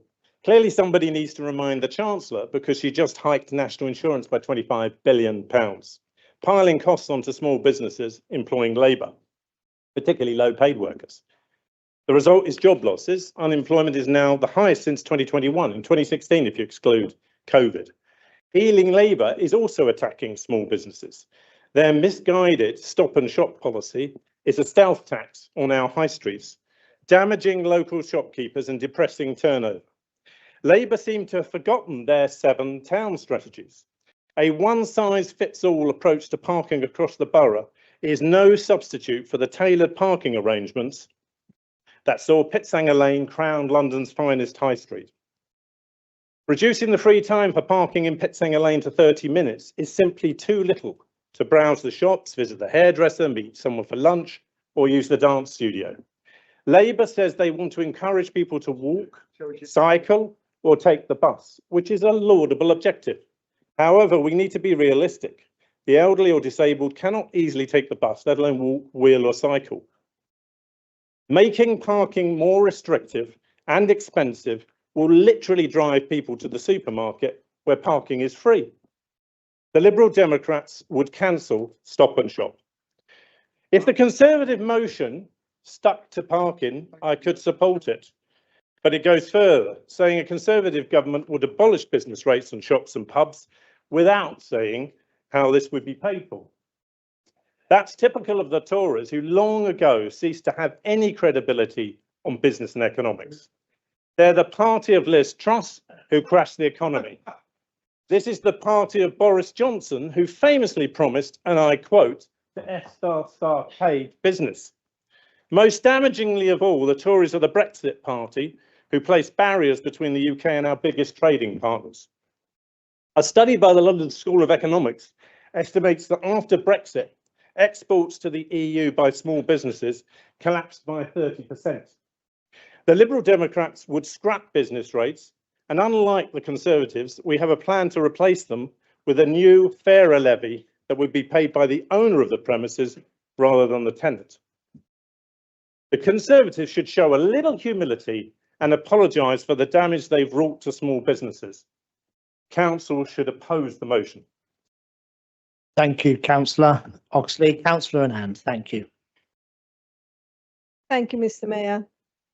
Mr. Mayor, as the Cabinet Member for Tackling Crime and Antisocial Behaviour, I know safety is about strong local economics, active public spaces and a visible community presence. Mr. Mayor, that's what Labour is delivering across all 7 of our towns. And nowhere is this more visible than our high streets, the beating hearts of our towns and neighbourhoods. They are places where people meet, work, shop and celebrate. But there must also be places where people feel safe, welcome and valued. Mr. Mayor, that's why I'm proud to support Labour's motion on high street regeneration and to highlight how our business growth policy is not just about economic development. It's about building resilient, inclusive and safer communities. Mr. Mayor, the government's framework published in July offers councils new tools to collaborate with business groups. But here in Ealing, we're already leading the way. Mr. Mayor, we're backing local businesses, cutting empty units and curbing anti-social behaviour. With funding from the Mayor's Office for Policing and Crime and the Home Office, we've upgraded street lighting, CCTV, and invested long-term in our public safety network. Through the Keeping Our Town Centres Safe partnership, crime in Ealing Town Centre is down over 18%, with violent crime and robbery down at 43%. We're not stopping at enforcement, Mr. Mayor. With support from London Violence Reduction Unit, we're expanding outreach and after-school activities for young people within our borough. And Mr. Mayor, after hearing from over 1,200 residents and business owners this summer, we've renewed our borough-wide public spaces protection order, giving police and council officers stronger powers to tackle the issues that really matter most. Mr. Mayor, let's be clear. The Tory promise to abolish business rates is vague, unfunded, and risks cutting the very local services that we underpin on community safety. Ealing Labour remains focused on delivering practical solutions, supporting enterprise, improving public spaces, and working with partners to build a safer, stronger communities across Ealing. Mr. Mayor, as the Cabinet Member responsible for community safety, I will continue to champion these efforts because when our high streets thrive, our communities feel safer, stronger, and more connected. Thank you. Thank you, Councillor Nand. Councillor Manro. Mayor, our high streets and business community is one of the most resilient across the capital. But more than being resilient, ours is a borough of opportunity and possibility. We are home to London's largest reservoir of industrial land, and our borough remains a powerhouse for manufacturing, logistics, and creative industries. Our strategic location on the doorstep of Heathrow with 5 Elizabeth line stations and we're next door to HS2 at Old Oak. Sorry, my words sometimes get eaten. Makes Ealing one of the most connected places in the UK. It's opportunities and possibilities like this that I get to see day in, day out in my role as Cabinet Member for Good Growth and New Homes, delivering high quality new housing for residents, complementing our thriving high streets and businesses. It's what makes Ealing such an attractive place for people to live. Our residents enjoy what our high streets have to offer, and we've been working hard to deliver for them. And that's why we work in partnership with our businesses and our residents to foster clean and desirable high streets. And I am going to digress a little bit. As for Stop and Shop, I ran a chain of petrol stations for 30 odd years, and I was more car pro than most people because they were my business day in, day out. And I also ran a number of convenience stores on high streets, not in Ealing, but elsewhere. And the number one issue we had was people would park in front and leave their cars there all day long. That's the worst thing a real trader, somebody who understands business, wants. They want people coming and going, because if you have a look at what the strategies, statistics say, if you go to a high street once, you can't find parking, you go away. You'll come back a second time. And if you can't find parking, you won't come back a third time. That is the reason why we don't want stop and park. We want stop and shop. So people come in, we can easily work out how long they've been there, and people don't park there all day long. And I think Councillor Driscoll will cover that. But I just wanted to say, businessmen who have run actual businesses understand the reality of what it takes to run a business. You want customers coming to your high street, being able to find a place to park and shop. And that's what Stop and Shop is, not stop and park. At the national level, look, Labour is supporting our high streets through business growth policies, having launched our plan for small and medium businesses this summer. The government are tackling the scourge of late payments, unlocking finance with 69,000 startup loans. Mr. Mayor, I'll leave it there. Thank you. But stop and park, not stop. Councillor Mann, you're welcome to. Yeah, thank you very much. I wasn't going to interrupt you there. I was going to let you finish. So thank you very much, Councillor Kumar. Thank you, Mr. Mayor. This motion is about more than policy. It is about the survival of our high streets, the very heart of Ealing Borough. For over 120 years, Daniels of Ealing stood as a landmark of community life. Generations shopped there, worked there, and built memories there. Yet earlier this year, it closed its doors, citing rising costs and economic uncertainty. If a store with such heritage couldn't survive, what chance do our smaller traders have? The Co-op as well has warned that 60,000 small shops and 150,000 jobs are at risk without business rates reform. The truth is stark. Tax up, debt up, borrowing up, inflation up, unemployment up, economy stagnating, business and consumer confidence collapsing. Business rates are crippling local shops and pubs. Energy and supply chain costs remain punishing. Broken promises again. The tax burden is increasing to a historic high. In the March 2025 Economic and Fiscal Outlook, OBR said taxes would rise from 35.3% of GDP to a historic high of 37.7% in 2027-28. The recent national insurance hike has forced many to cut staff and reduce hours. Labour is killing jobs. Since Labour entered office in July 2024, there are 128,000 fewer payroll employees. Labour have increased the cost of hiring a worker by nearly £1,000 a year. The Employment Rights Bill will cost £154 and the National Insurance Job Tax will cost at least £800, totalling £954 per worker. I am hopeful, though, that the new Ealing High Streets Sector Forum launched recently will work together to achieve positive results for our high streets and businesses. Every closure chips away at jobs, safety, and community pride. The Chancellor, Rachel Reeves, has admitted that Britain is in an economic doom loop.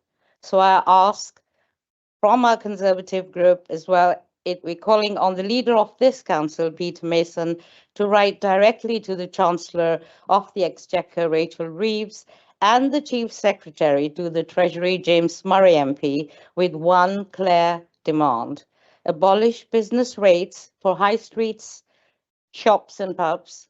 This is not a handout. It is a lifeline. Thank you, Mr. Mayor. Thank you, Councillor Kumar.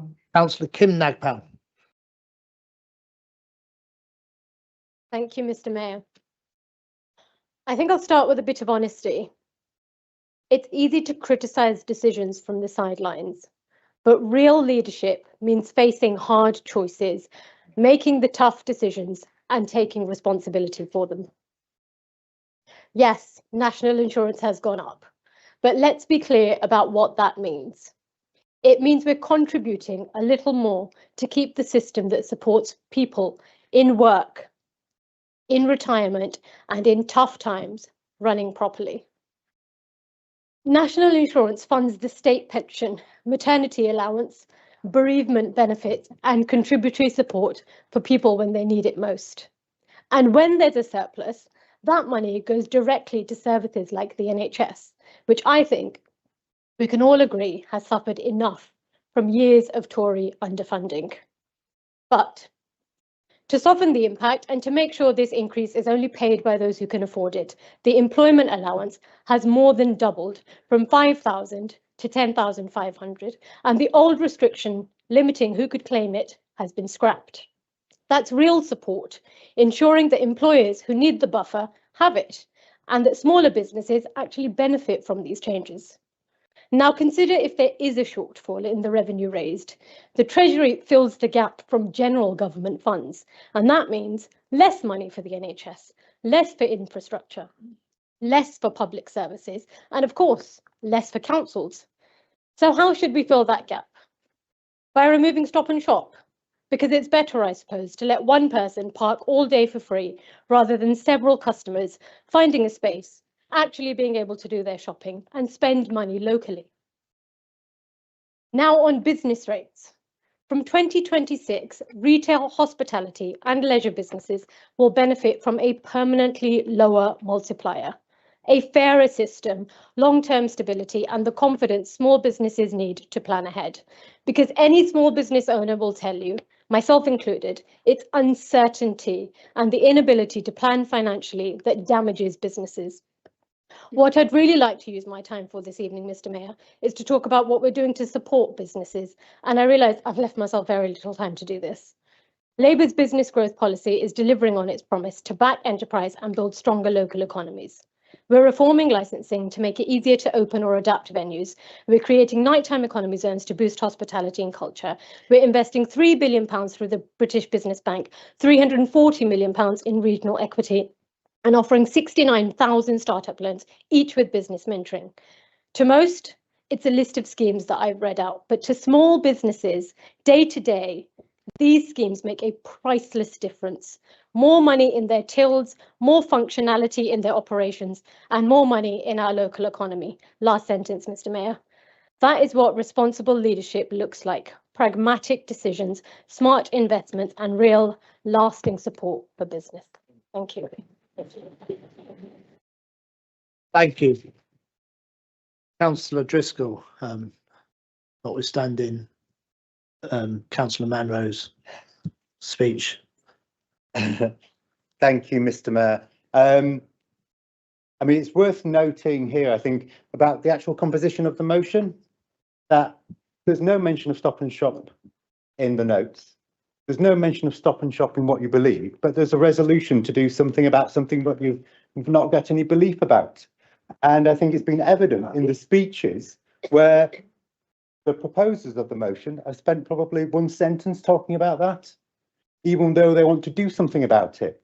But you can't actually support an argument or present an argument, which is disappointing. Thank you to Councillor Oxley for actually mentioning something about Stop and Shop. But can I rest assured that those who are disabled, those who have blue badges will enjoy the same parking options, the same parking availability as they did previously, and is unaffected by Stop and Shop Plus. In fact, we've got more stuff to do with blue badges. That's all positive. So can I rest you assured there? So it's quite amazing about all the challenges that high streets face, how we're limited to one item that's in that motion for consideration. And thank you to my fellow councillors for raising a whole range of issues that the council is supporting and challenges and what's happening. One of the things I can mention is about the number of void properties on high streets which have planning permission to be developed and yet remain undeveloped, but have got the planning permission. The council's not stopping that redevelopment. It happens in Ealing Broadway, it happens in West Ealing. That is not proceeding and the council's not stopping that. So please recognise that that's an impact on our high streets. As regard to Stop and Shop, I think we need to look about how people travel to shop locally. A borough in London, in the same position that we as an Outer London borough, businesses were asked, where do your customers come from? Businesses thought, well, 2/3 of my customers drive. Actually wrong. Around about 20% actually drive. When they were asked, well, how many of your customers walk? And again, they thought it was probably less than half walked. Actually, almost 2/3 of customers walk to a business. When they're asked about how many use public transport, again, business underestimate how many people use public transport to get there and vastly overestimate how many people park. We did our own work to research about the impact of Stop and Shop and how it was used and, quite frankly, abused. There was excessive overstaying throughout. And that happened across the board. There were some locations which had modest overstaying, but even those numbers that overstayed there, overstayed for many hours and occasionally days. And effectively, as my other colleagues have said, it was stopping and parking. We could look to our neighbouring boroughs who have way more restrictive proposals, just stop and park. Maybe we look to Richmond, where you have to be a resident with a card to get 30 minutes.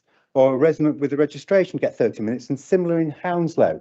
But no, you will get the same provision. You're free 30 minutes, you will get turnover, you will get change, you will get more customers with the ability to shop locally, we'll have more availability for parking. It's actually, as I would like to quote from Councillor Garrett, courageous and imaginative and demands change, and it will support our high streets. Thank you.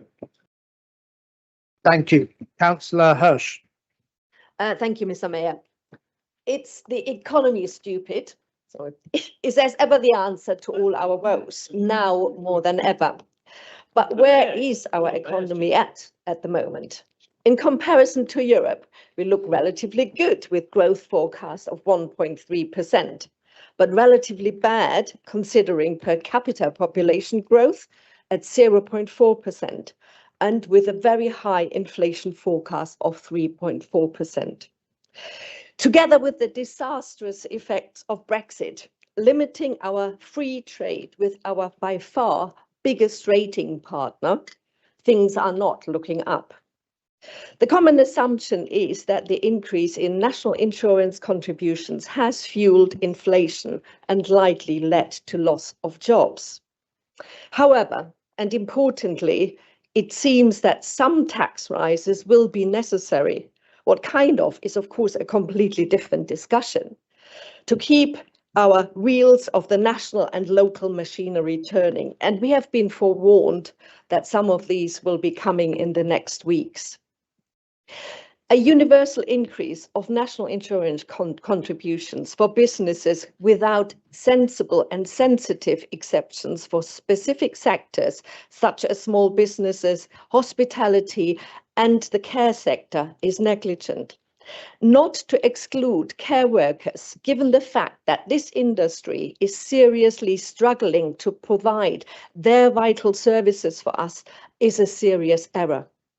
We all know that high streets up and down the country are struggling, and Ealing is no different. Boarded up shops with rubbish collecting in front of them are an increasing deterrent for people to shop locally, and that accelerates the downward spiral. While we all agree that active travel needs encouragement, the reality is that many people rely on their cars for shopping, and uncomplicated shopping bays at local high streets are essential. And I'm sure that all-day parkers can surely be prevented with parking tickets. The council does need to get creative to help our high streets to cope with the change and find new customers and new businesses to remake our high streets. Endless coffee shops are surely not the answer. I cannot support the motion. Thank you, Councillor Hirsch. Councillor Young.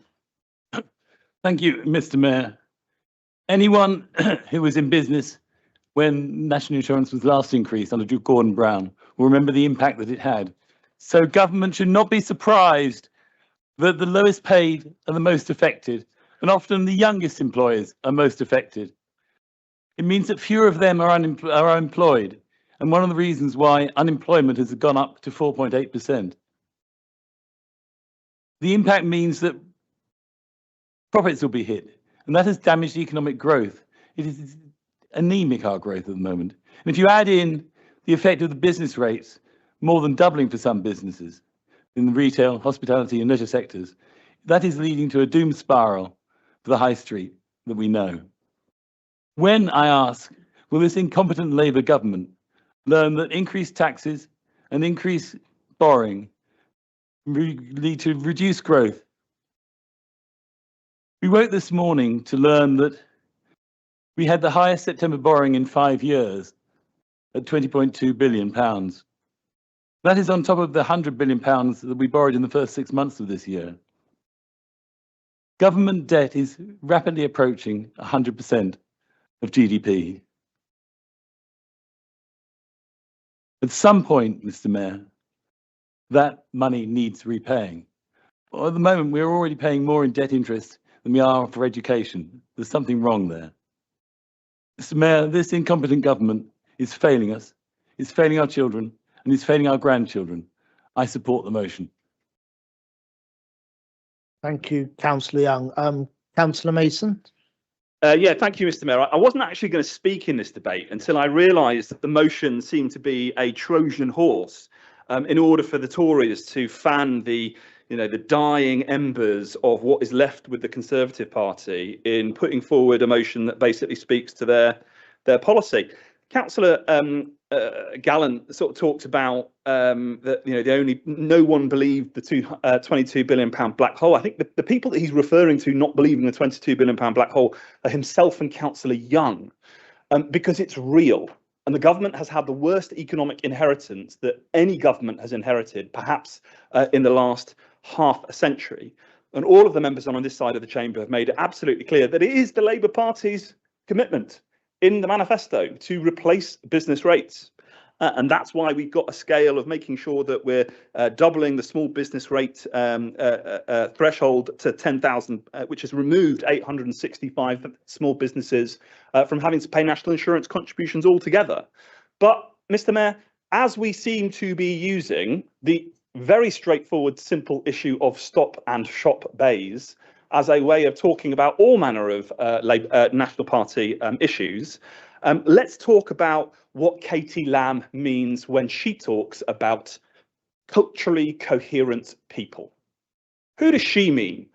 And why has the Tory party leader not condemned elements of her party? Don't grin, Councillor Young, when I'm going to accuse you of some terrible things. It looks really rather odd, because unfortunately, when the Tory party talk about culturally coherent communities being the ones left behind after we have expelled people from this country who have indefinite leave to remain and who've worked their lives to contribute to our society, who do they actually mean? Do they mean the people on the streets of Southall and Greenford and Northolt right now celebrating Diwali and Bandi Chhor Divas? Do they mean the people in our Muslim and our Jewish communities who fast in Eid and Ramadan? Because, Councillor Conti, again, you might be covering your mouth to stop yourself from smirking, but the pensioner that you talk about is probably Arabic. The waitress that you're talking about is probably Punjabi. The shopkeeper that you refer to is possibly Somali, and the graduate that you talk about is Polish. The fundamental challenge with the Conservative Party right now is that they are so dead and buried that they are falling over themselves to prey on the worst fears of people. They have no economic agenda for our country. They trashed our country for 14 long years and handed it over to us as if somehow they were not responsible or complicit. And today they are allowing racism to run through their party that will ultimately send a message to the 60% of people who are in this borough who are born overseas, the 50% of business owners who are from the Black, Asian and minority ethnic community who own our businesses in Ealing, that they don't care about them. They don't care about business, they don't care about people, they don't care about equality, they don't care about freedom, they don't care about making sure people feel like they have a place in this country. Councillor Gallant, you want me to write letters. Stand up right now and condemn your party leader for remaining silent to the racism in your party. Okay, stay seated, please.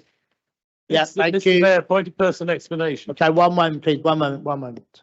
Okay, Point of personal explanation, please, Mr. Mayor. please. I think it was unintentional, but the leader complained that my face was in a rictus and thought it was a smirk. It's a side effect of the Parkinson's disease. No problem. Thank you for clarifying that. I apologise and withdraw my Yeah, remark, Mr. no Mayor. problem. Yeah. Thank you. Councillor Gallant, and let's not dwell on that part. Let's move on, please. Thank you. Thank you, Councillor Mason. Thank you, Councillor Young. Thank you, Mr. Mayor, and thank you, Councillor Mason, for that apology. Although it's not really appropriate to look at people's facial expressions and make any judgment, they can mean many things. The Conservative Party is not a racist party at all. It is definitely not, and to assign it as such and to call it such in a public chamber like this is larcenous, and it will not be accepted. It will simply not be accepted. And I have too little time here to talk about it, but you're making an extraordinary submission there, which should not be mentioned in such a public forum. And I'm sorry, Mr. Mayor, it is not acceptable. I'm sure you agree with me. It's simple.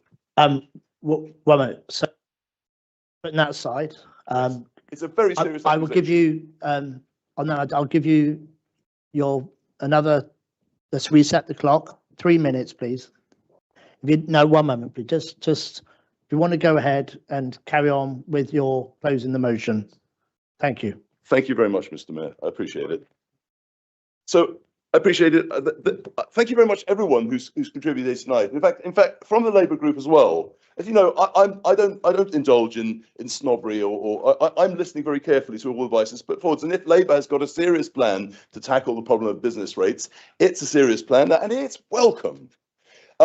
Councillor Nagpal, I got ahead of you on the bid there in North Acton.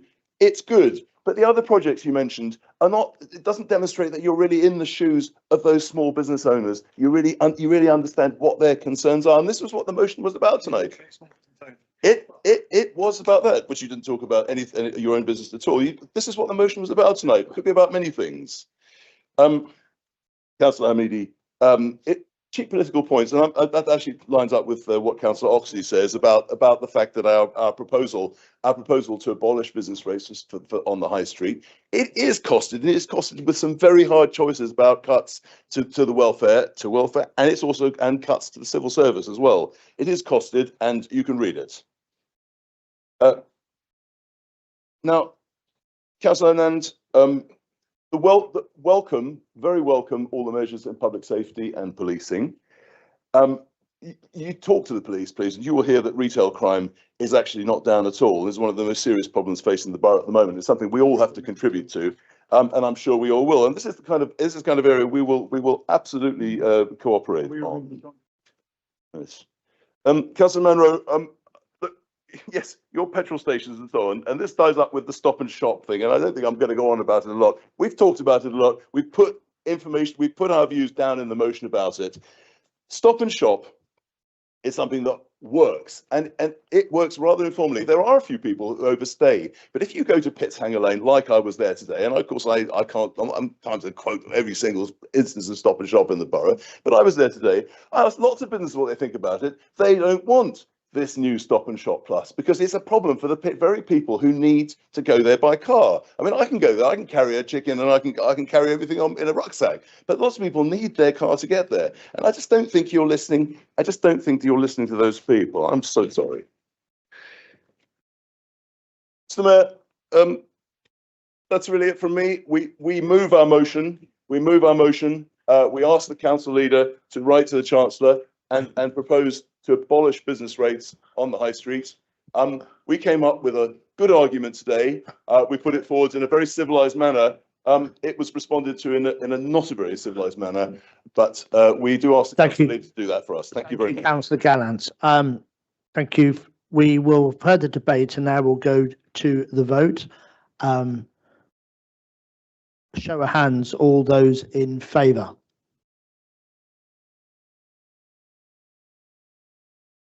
Okay. Got a number there. And all those, sorry, no, please. All those against? Okay. So that motion, sorry. Just for the reference, yeah, so I've got the all those against, and just for the benefit of people who may be watching online, do we have any abstentions? None indicated, so that motion falls. Thank you. So we go to item number 13, the majority group motion for debate. And we're... Councillor Shaw would like to Thank you, Your make a Worship. comment.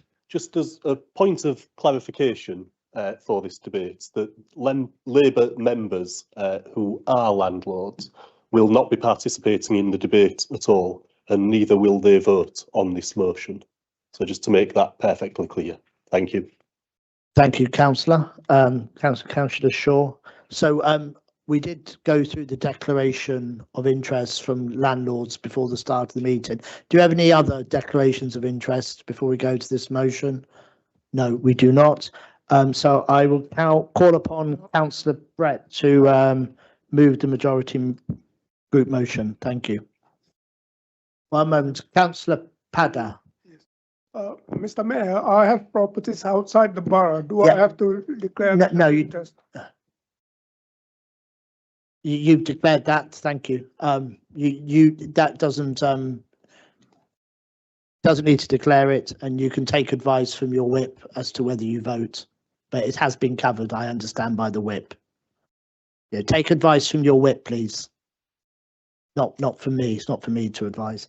Thank you. Councillor Brett. Thank you, Mr. Mayor. I'm proud to move the majority group motion on renters' rights, a motion that addresses one of the critical issues facing our residents: housing that is insecure, unaffordable, and often in poor condition. Every week, I, as many of you in this room, will hear from families facing sky-high rents, poor housing conditions, and constant threat of eviction.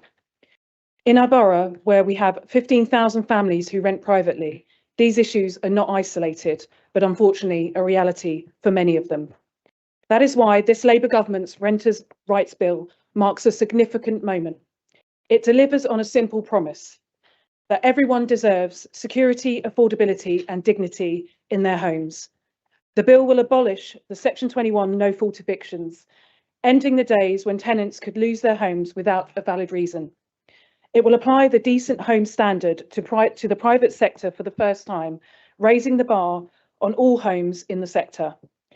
And crucially, it will make it illegal for landlords or agents to discriminate against families with children or those in receipt of benefits. It cannot be acceptable that in 2025, anyone is discriminated against because of who they are or how they pay their rent. This bill is about fairness, about giving tenants real security while ensuring responsible landlords can operate with confidence. It will strengthen enforcement powers, expanding civil penalty notices, introducing new powers to investigate any issues that arise, and requires councils like ours to report enforcement activity.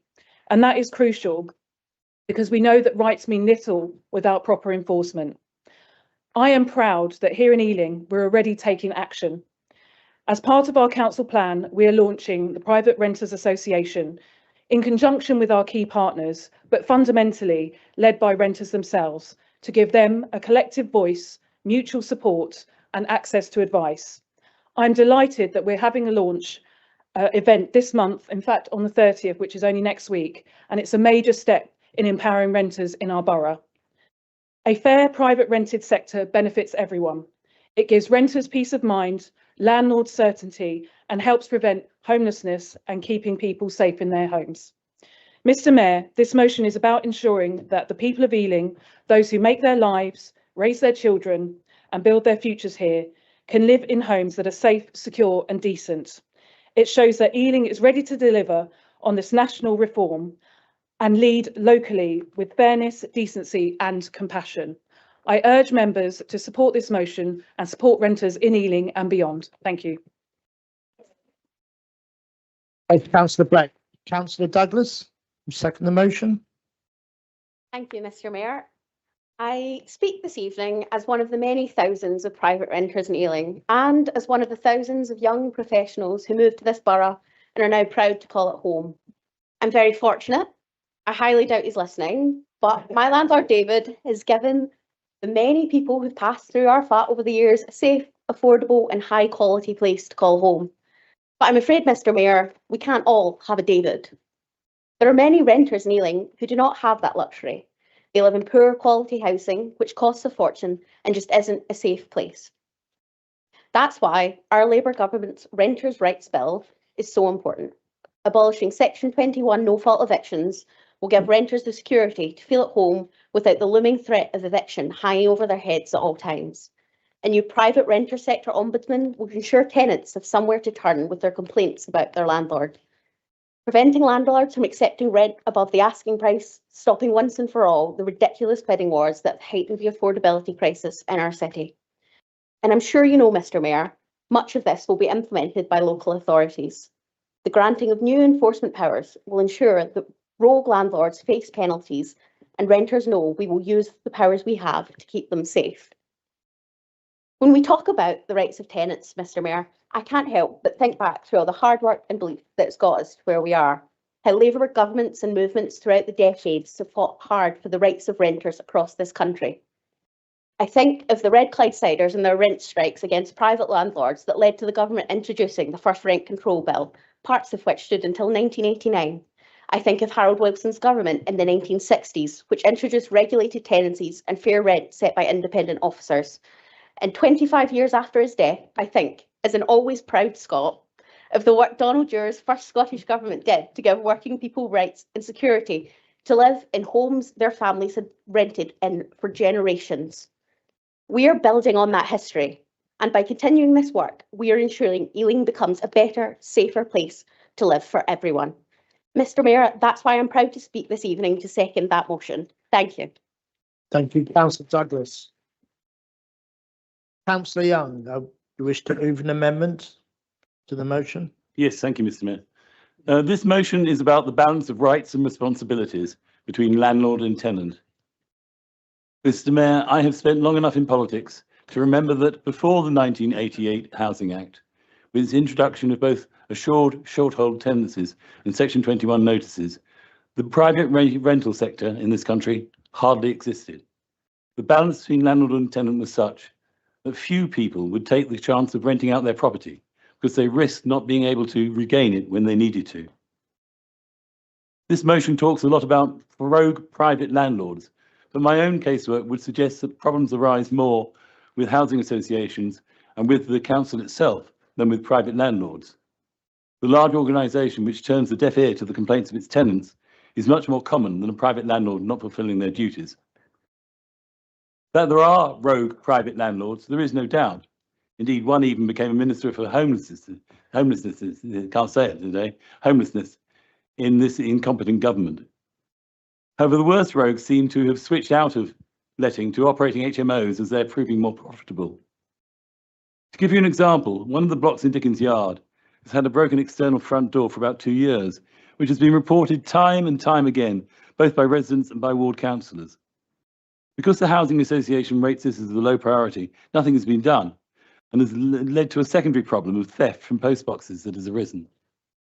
As well as rogue private landlords, we should also recognise the problem of rogue tenants, such as those who leave without leaving a forwarding address and without paying their last month's rent, or such as those who use the premises for noisy partying, or for dealing drugs, or for other criminal activity, or even those who just leave their let in ruinous condition. We appear to be returning to a situation where the balance between landlord and tenant has swung so far in favour of the tenant and against the landlord landlords are deserting the sector in droves. This council has made the situation worse by introducing its local licensing scheme, costing £1,000 for each landlord, and for which no cost-benefit analysis has ever been produced. In Ealing especially, we have seen many private landlords leave the market, and the consequences of that are now being felt. The glut of properties for sale that had previously been for rent both lowered the price for purchase and has made it difficult and expensive to rent one of the few remaining rental properties. Building costs, Mr. Mayor, have increased by 17% over the past 3 years since the start of the invasion of Ukraine, with the sale price of properties by only 1%. It makes building new homes unviable, both in Ealing as well as in about half of this country. In Ealing, we have seen several projects suspended and several builders bankrupted because of this lack of viability. Now, Mr. Mayor, we have learned that some of these uncompleted projects may need to be demolished and start again. This will further increase costs, further extend construction time, further reduce the viability of the projects, and do nothing for those on our housing waiting list. Mr. Mayor, I beg to move our amendment, which I hope goes a small way to redressing the balance between landlord and tenant in this motion. Thank you, Councillor Young. Councillor Conti, you wish to second the amendment? Thank you, Mr. Mayor. I just want to start by Councillor Mason. You accused me of smirking earlier in your comments. I would never do something like that on an issue as serious that you were discussing. I think, quite frankly, it's appalling that you think you can just make things up on the hoof to suit your agenda. Everyone deserves a home that is safe, secure, and fit to live in. It's that simple. But too often, rented accommodation, whether private or housing association, is falling short. In Hanger Hill, councillors recently met with residents living in Peabody-owned housing affected by subsidence and other serious issues. Their voices just weren't being heard. Dialogue had broken down. That's why it's vital to bring tenants and landlords around the same table, to fix the problems together, not to talk past each other. And that's why we believe a private renters association must include a landlord representative is to have any real impact. In the private rented sector, and especially with HMOs, too many properties still fail to meet decent standards. Across the borough, residents are raising concerns about the concentration of HMOs, fly tipping, and antisocial behaviour. We need stronger enforcement and not just promises, and we need to hold landlords properly to account. At the same time, housing, both rent and to buy, is becoming increasingly out of reach. Ealing has seen the steepest rise in rents over the past 5 years of any London borough, a staggering 52%. For those trying to save for a deposit, for the dream of owning their own home, that's slipping further and further away. And for people who want to move or downsize, stamp duty remains a major obstacle. The Conservative plan to abolish stamp duty will be a positive step in helping to make the market move again. So tonight, let's make private renting associations truly effective by ensuring a landlord representative and recognise the real difference a cut to stamp duty could make. I urge you to back this amendment. Thank you, Councillor Conti. Councillor Newsted. Thank you, Mr. Mayor. I am really pleased to support this motion. I wanted to talk a little about my own experience. And Mr. Mayor, I have a confession to make. I have never rented a home that I wasn't evicted from. I know what you're thinking, the wild parties, the all-nighters, the endless loud music, but no, that was sadly all behind me. Was I one of Councillor Young's terrible tenants? Did I not pay my rent?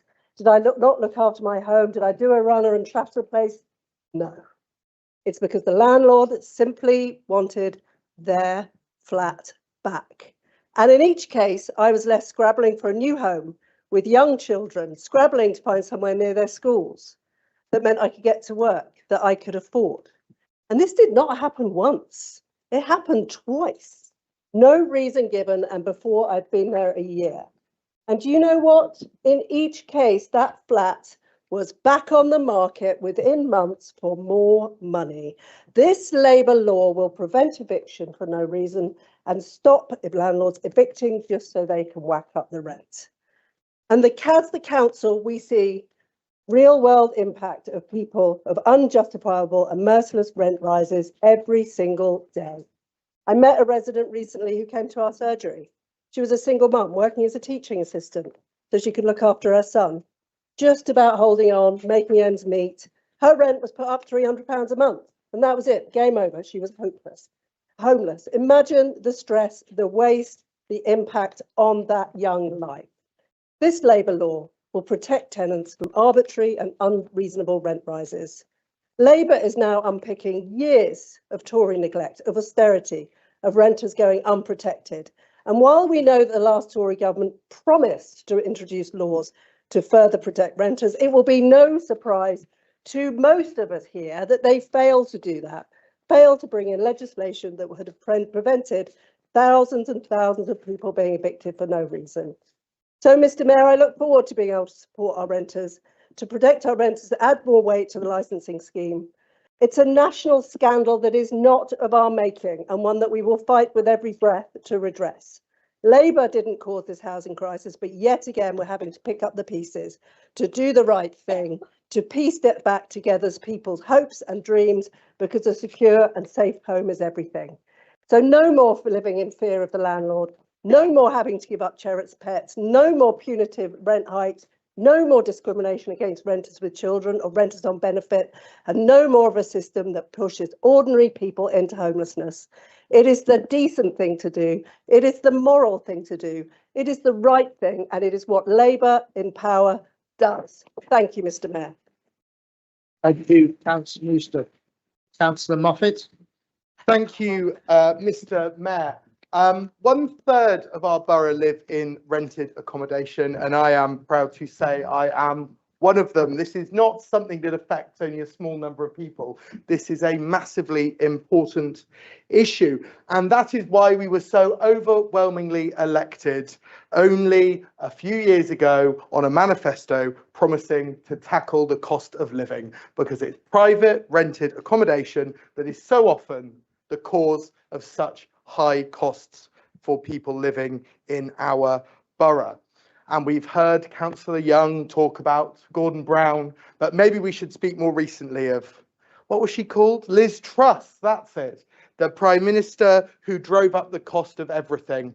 Not this government, but Liz Truss's Conservative government. And Ealing Council, we are the people that face the brunt of that, and it's people presenting at our front door that need help affording the cost of living, that need somewhere to stay because their private rental sector accommodation is not fit for purpose. And that's why the Decent Home Standard and Awaab's Law are so important, because they mean that the private sector is held to the same standard that we are held to, and the same standard that housing associations are held to. And I was very disappointed to hear Councillor Conti using this as an opportunity to attack housing associations, which provide such good housing for so many people, instead of addressing the matter at hand, which is poor quality private landlords. My experience at the hand of that is been good. My experience is that our landlord licensing visits were effective. They worked, and I'd like to thank Councillor Brett for her very effective department in that regard. And Councillor Malcolm, you spoke earlier about a magic money, free money. That cost of living it's not free money. It's money that taxpayers across the country are paying for. But in Lib Dem run administrations, I think in Richmond, Kingston and Sutton, landlord licensing isn't really a thing, and I think that's maybe indicative of where the Liberal Democrats stand on standing up for people living in private rented accommodation. And I think maybe what we'll just say is it's the last Labour government that introduced the Equality Act in 2010, and we're making that real here by stopping that discrimination against people renting with children and people living on housing benefit. And that's why this is so important, because it really, truly stands up for the most vulnerable in society. Thank you. Thank you, Councillor Moffat. I'm just going to offer a bit of. I don't believe Councillor Conti did mention housing associations, and I believe Councillor Young may have.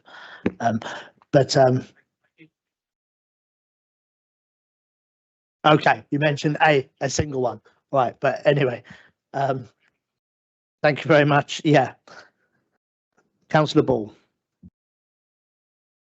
Thank you, Mr. Mayor. We on the Liberal Democrat bench warmly welcome the principle behind this motion and the progress being made through the Renters' Rights Bill. As a renter myself, it's long overdue that renters are treated with the fairness and dignity we deserve.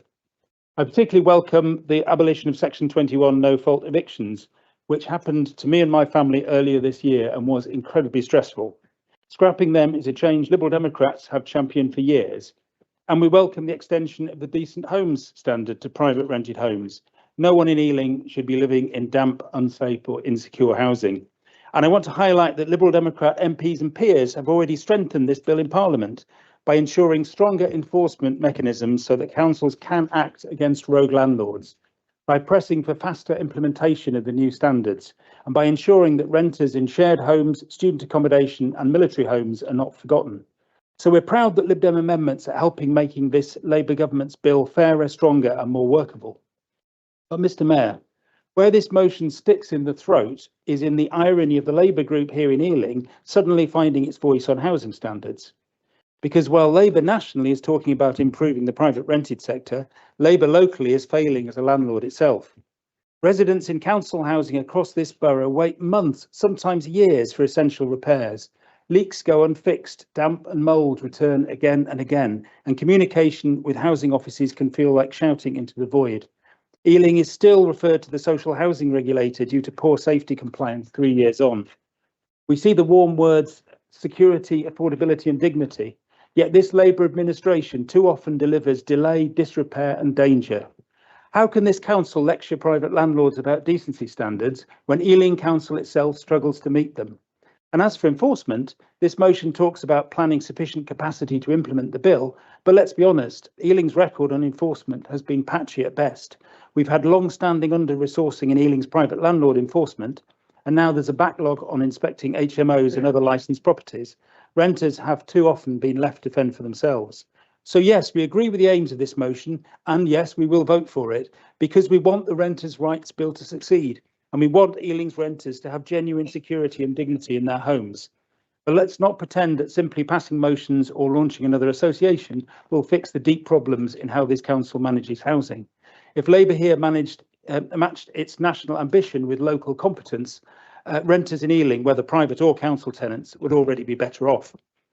Meanwhile, the Conservative amendment to this Renters' Rights Bill offers nothing but special pleading for homeowners and landlords. So tonight, Mr. Mayor, the Liberal Democrats will support the motion unamended, but with a clear message. Deliver on your own promises, treat your own tenants with respect, and make Ealing a model landlord, not just a critic of everyone else. Thank you. Thank you, Councillor Summers. Thank you, Mr. Mayor, and I can assure you I will be brief and you won't need to call time on me. From my first day as a councillor way back in 2010, I've had two main priorities people in my ward in Northolt, Mandeville wanted tackled. One was reducing crime, and the second was, or probably more importantly even, was improving the amount of affordable and decent housing. I remember several years ago meeting one resident. This was in another London borough, I should point out. She was a single mother with 3 children who was living in a 2-bedroom flat. The landlord took her rent money, and when I say her rent money, it was largely housing benefit, so that is largely you and my money, and did nothing for him. Her oven had broken, her washing machine broke, her heating didn't work, the landlord did nothing. Then one day the landlord decided he wanted to put the rent up. So he increased it from £1,000 a month to £1,400 a month. She faced eviction and homelessness until that council agreed to pay the extra money on condition that he fixed the various things in the flat, which I believe he never did actually, or not many of them. I welcome the government's renters' rights bill, although in my view it doesn't go far enough, and I would have liked to have seen rent control measures like the bill that Councillor Douglas mentioned that Labour introduced many years ago. In fact, I would also like councils to even go further and maybe have the ability to compulsorily purchase homes where the landlord has repeatedly flouted the law. But maybe my radical views are why I'm not in Parliament and others are. Many private renters in Ealing face insecurity, unaffordable rents and grossly inadequate housing conditions. I'm delighted that no-fault evictions are being abolished and that the decent home standard is to be applied to private rented sector. Why should people renting privately be some sort of second-class citizens? I've got a good friend who lives in Southall who's from Germany, and she has often told me of the rented sector there. In Germany, renting privately is probably the most common form of tenure, but it's not sort of second-class citizens. They get good quality accommodation and respect from the landlords. We should be aspiring to be like Germany when it comes to rented housing. I totally support the motion and welcome the plan for private renters association. And I also urge you to reject the Conservative amendment, which completely misses the point by seeking to include a landlord representative on the Private Renters Association. Thank you, Councillor Summers. Councillor Rice to respond. Thank you, Mr. Mayor. Well, that was a long time coming, wasn't it? The Tories promised change for renters with the Renters Reform Bill 2023. Back in 2023, Ealing's Housing Solutions Service stated that the end of a private sector tenancy was by far the biggest reason for people coming to the council for assistance. By then, the Renters Reform Bill was at committee stage. However, the ending of Section 21 no-fault evictions was being delayed indefinitely following the Minister's announcement that reforms would have to be made to the county court procedures first. Well, this was just not good enough. Ealing's Housing Solutions Services could no longer achieve high levels of preventing homelessness as the gap between the rent that could be paid and the landlord's expectation was too big and beyond what the council could reasonably pay. Further watering down of the Renters Reform Bill due to pressure from Tory MPs and landlords groups led me at the time to conclude that pets were gaining more rights in rental properties than their owners. Shelter accused the Tories of being cowardly. Now, fast forward to the present day, and after the Renters Reform Bill had been abandoned by the Tory government in favour of a surprise general election, Labour has been striving to protect those in rented accommodation via the Renters' Rights Bill. And what about those rights? Finally, Section 21 evictions are abolished. The decent home standard is applied, and Awaab's law will set clear expectations to make homes safer, and that's just to start with. When private renters have not enjoyed such rights, they can be left feeling alone. I am not a Labour councillor, however, I am a Labour and cooperative councillor, and as any good cooperator will know, more can be achieved together than alone. The introduction of the private renters sector landlord ombudsman will make up some of that connection and that helping hand through the stress when the landlord is failing to meet decent standards. And Ealing brings together renters as Citizens UK implements and delivers 10 in-person private renters workshops, bringing in representatives and advocates. Educational rights and protections, empowerment by introducing the tools available, and evaluation through feedback on the establishment of a private renters association led by renters supporting each other and exchanging advice. And in matters, the 2021 Housing Stock Condition and Stresses Report commissioned by us found that 13% of all privately rented properties in Ealing contained at least one Category 1 hazard under the Housing Health and Safety Rating System, such as damp, mould or fire risk. This is above the 9% nationally in England. Good landlords offer a service as they offer somewhere to live for anyone unable to access other options. Having said that, not all landlords are good landlords, and some could remain resistant, even if our Labour government has exercised sheer determination not to cave to pressure, as the Tories did. Some of that pressure comes when landlords insist that only a quarter of letting agencies feel ready for the changes which the bill will bring. But tell you what, the National Landlord Investment Show is on at Billingsgate on the 29th of October, and anyone not feeling ready for the changes can receive free training there. So finally, we get there on renters' rights, demonstrating that if you want a job done properly, then you get a Labour government to do it. Thank you, Councillor Rice. Councillor Boostill. Yes, thank you, Mr. Mayor. I, like some of you guys in the room, have previously rented properties. I've been in some of those for over 10 years. I was very fortunate that all the properties I rented, I had very few problems, either the property or the landlord itself. I didn't encounter chronic maintenance issues, nor did I ever experience a Section 21 eviction. However, everyone has the right to a decent home, and it shouldn't be whether you're fortunate or based on luck. It should be guaranteed. I acknowledge that many people haven't had the same good experiences I've encountered,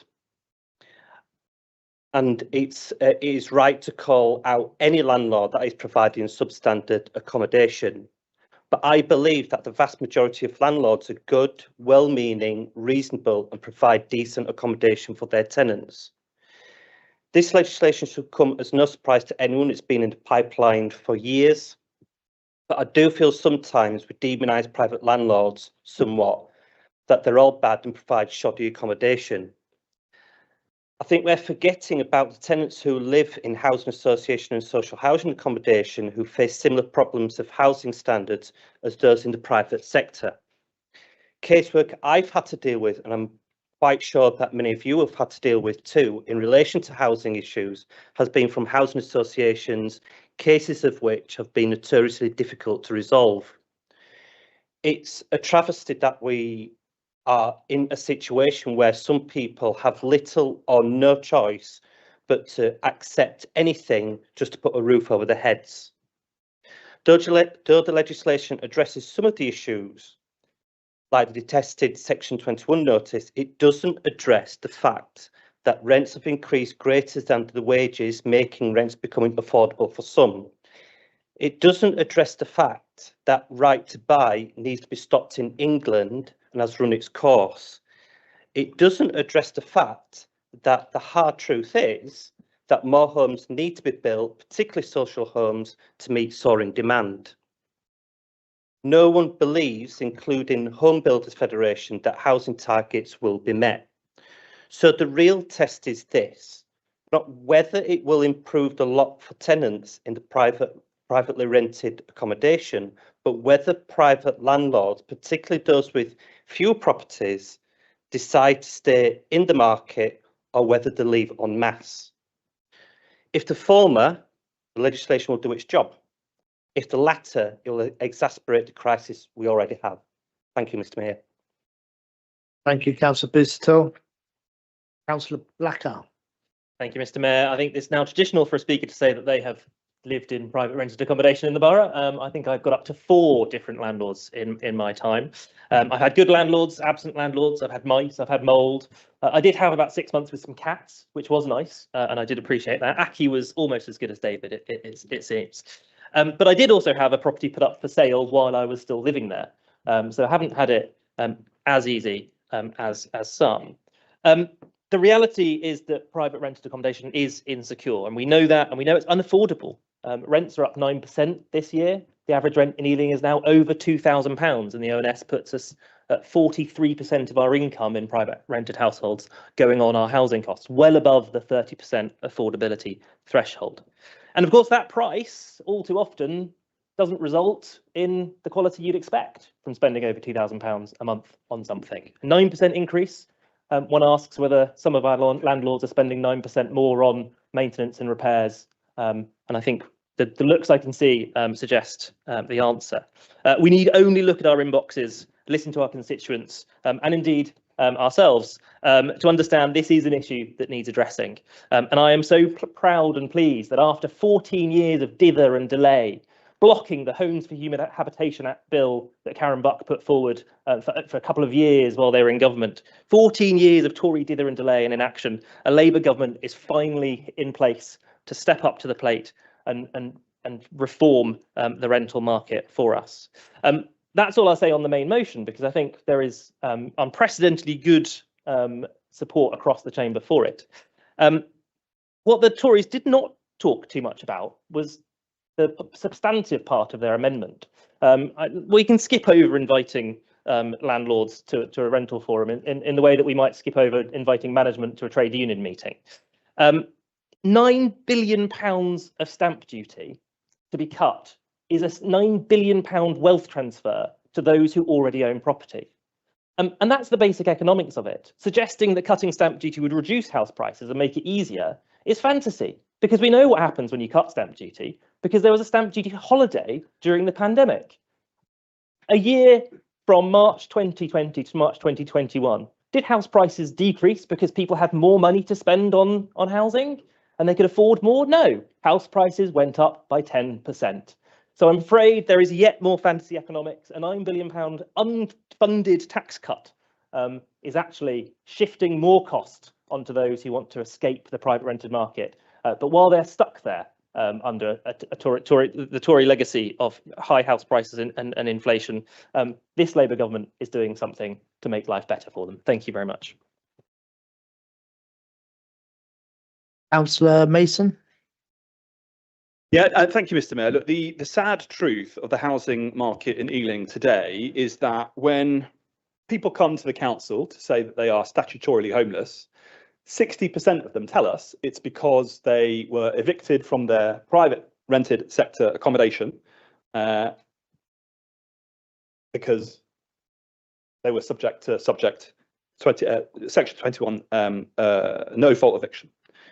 And if you talk to some of the residents who have gone through that experience, as I have done, you begin to understand why hundreds of private rented tenants have been now going to the workshops being run by Citizens UK, supported by Ealing, and are beginning to form that very important body, the Renters' Rights Association, a union, a pressure group, a lobby, that can hold all landlords accountable for the quality and standards of the accommodation that are on offer. Because the situation out there is absolutely dire. In the 30% of our accommodation in Ealing that is in the private rented sector. And it's worth reminding ourselves, as we always should do, about how we got there, about how successive Conservative governments have quite literally designed the situation that we find ourselves in. All the way back to the coalition and the bedroom tax that sought to penalise social tenants from being able to afford the social homes that they lived in and penalise them financially. All the way through to the freezes in housing benefit that saw less money supporting those for whom found themselves at the edges of affordability. And of course, the billions of pounds of money that was extracted by the Tories from the social housing and from the registered providers in order to be able to maintain their properties. We face a fundamental challenge in this country at this precise moment about how money works in our system. The £14 billion of housing benefit that is paid annually and largely to private rented landlords who use that as a form of subsidy to their buy-to-let mortgage and using that property as an investment. And the historic high interest rates that we saw as a consequence of the Liz Truss budget mean that even more people now find themselves not even being able to afford it with that huge subsidy. But I tell you what, it really goes to show, doesn't it, the difference that a Labour government can make when you put the issue to a council chamber like this and you hear what you will always hear in political terms, which is the Conservative Party defaulting back to the side of the landlord. You heard it from Councillor Young. I mean, completely disabused by Councillor Conti, the Waldorf and Statler of the Conservative Party, who seem to take two different ends of a political spectrum and then argue each other from either side and then probably come out the either end. And of course, no, I won't say that. I'll mention the one that you are afterwards, Councillor Gallant. But look, there's a clear difference coming at this election between a party on the side of the landlords and the party that's on the side of tenants. The party that wants to make sure that we're providing decent accommodation for the tens of thousands of people that need it in this borough. The choice is clear. It's the Labour Party that are on your side. It's not Conservative. Thank you, Councillor Mason. Councillor Young.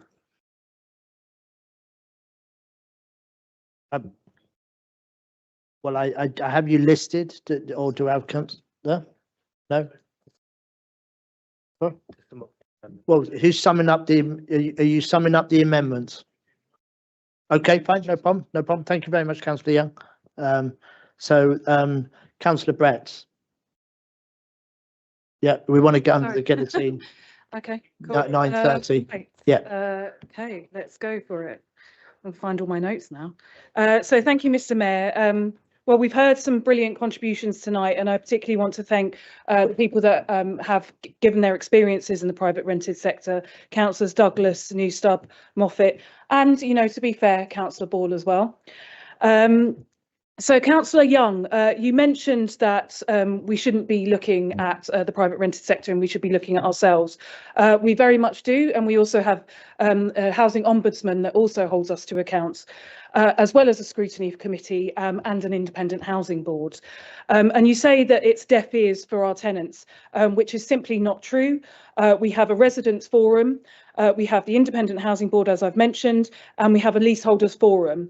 We also have multiple ways that we communicate and listen to our residents. And that is something that we are going to continue to roll out and make sure that we are listening and we're delivering a service that they want us to deliver. You also mentioned in terms of like not being able to stalled building, the cost of building, and not being able to build. I mean, you know, that was Brexit, yes. That was also Liz Truss crashing the economy. And all of those things have contributed to the sky-high prices, inflation, the cost of employment for people that are going to build. All of that has conflated the housing problem. And then just in terms of Councillor Conti, you mentioned around HMOs, and I think also Councillor Ball mentioned HMOs. We have got an excellent landlord licensing scheme. We have got a brilliant team that are in place, and they are carrying out inspections on a daily basis. They are refusing licenses, they are revoking licenses, and they are also holding rogue landlords to account, and landlords that aren't good enough and not offering the right kind of accommodation for our residents. And you mentioned the backlog, Councillor Ball. As you've heard on record from me many times, that backlog is due to be alleviated by the end of the financial year. So I've been rest assured by my officers last week that that is still on track. In terms of the Conservative amendments, the clue is in the name. Private Renters Association. Landlords have got all of their associations. This is a private renters association. We don't want landlords marking their own homework. Just because there's a renters association, it doesn't mean that they can't have dialogue. So those are all things that we want to do to make sure that we're protecting our residents. And, you know, yet again, we hear that you are on the side of landlords, as Councillor Mason has suggested. The Labour government and this Labour administration are on the side of our residents, private or otherwise, and I move this motion. Thank you. So we've heard the debate, and the amendment was moved. So I will go for therefore goes to the vote on the amendment. All those in favour of the amendment? Okay, we have 4. All those against? Okay. Any abstentions? No abstentions. So that amendment falls. So we'll go to the vote on the motion. All those in favour? Thank you.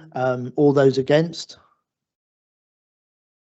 Nobody voted against. And do we have anybody abstaining? No abstentions. The motion is therefore carried. Thank you very much. That concludes the business part of the meeting. So thank you very much. Refreshments as usual are available. If you could just pause for a moment, I want to take a photo opportunity. I would like my mace bearer to come. Thank you. And his name's still, and we're going to proceed around this way, and Councillor Hamidi is going to mark this moment. Thank you, Ayaz. No, just with the carrying of the mace.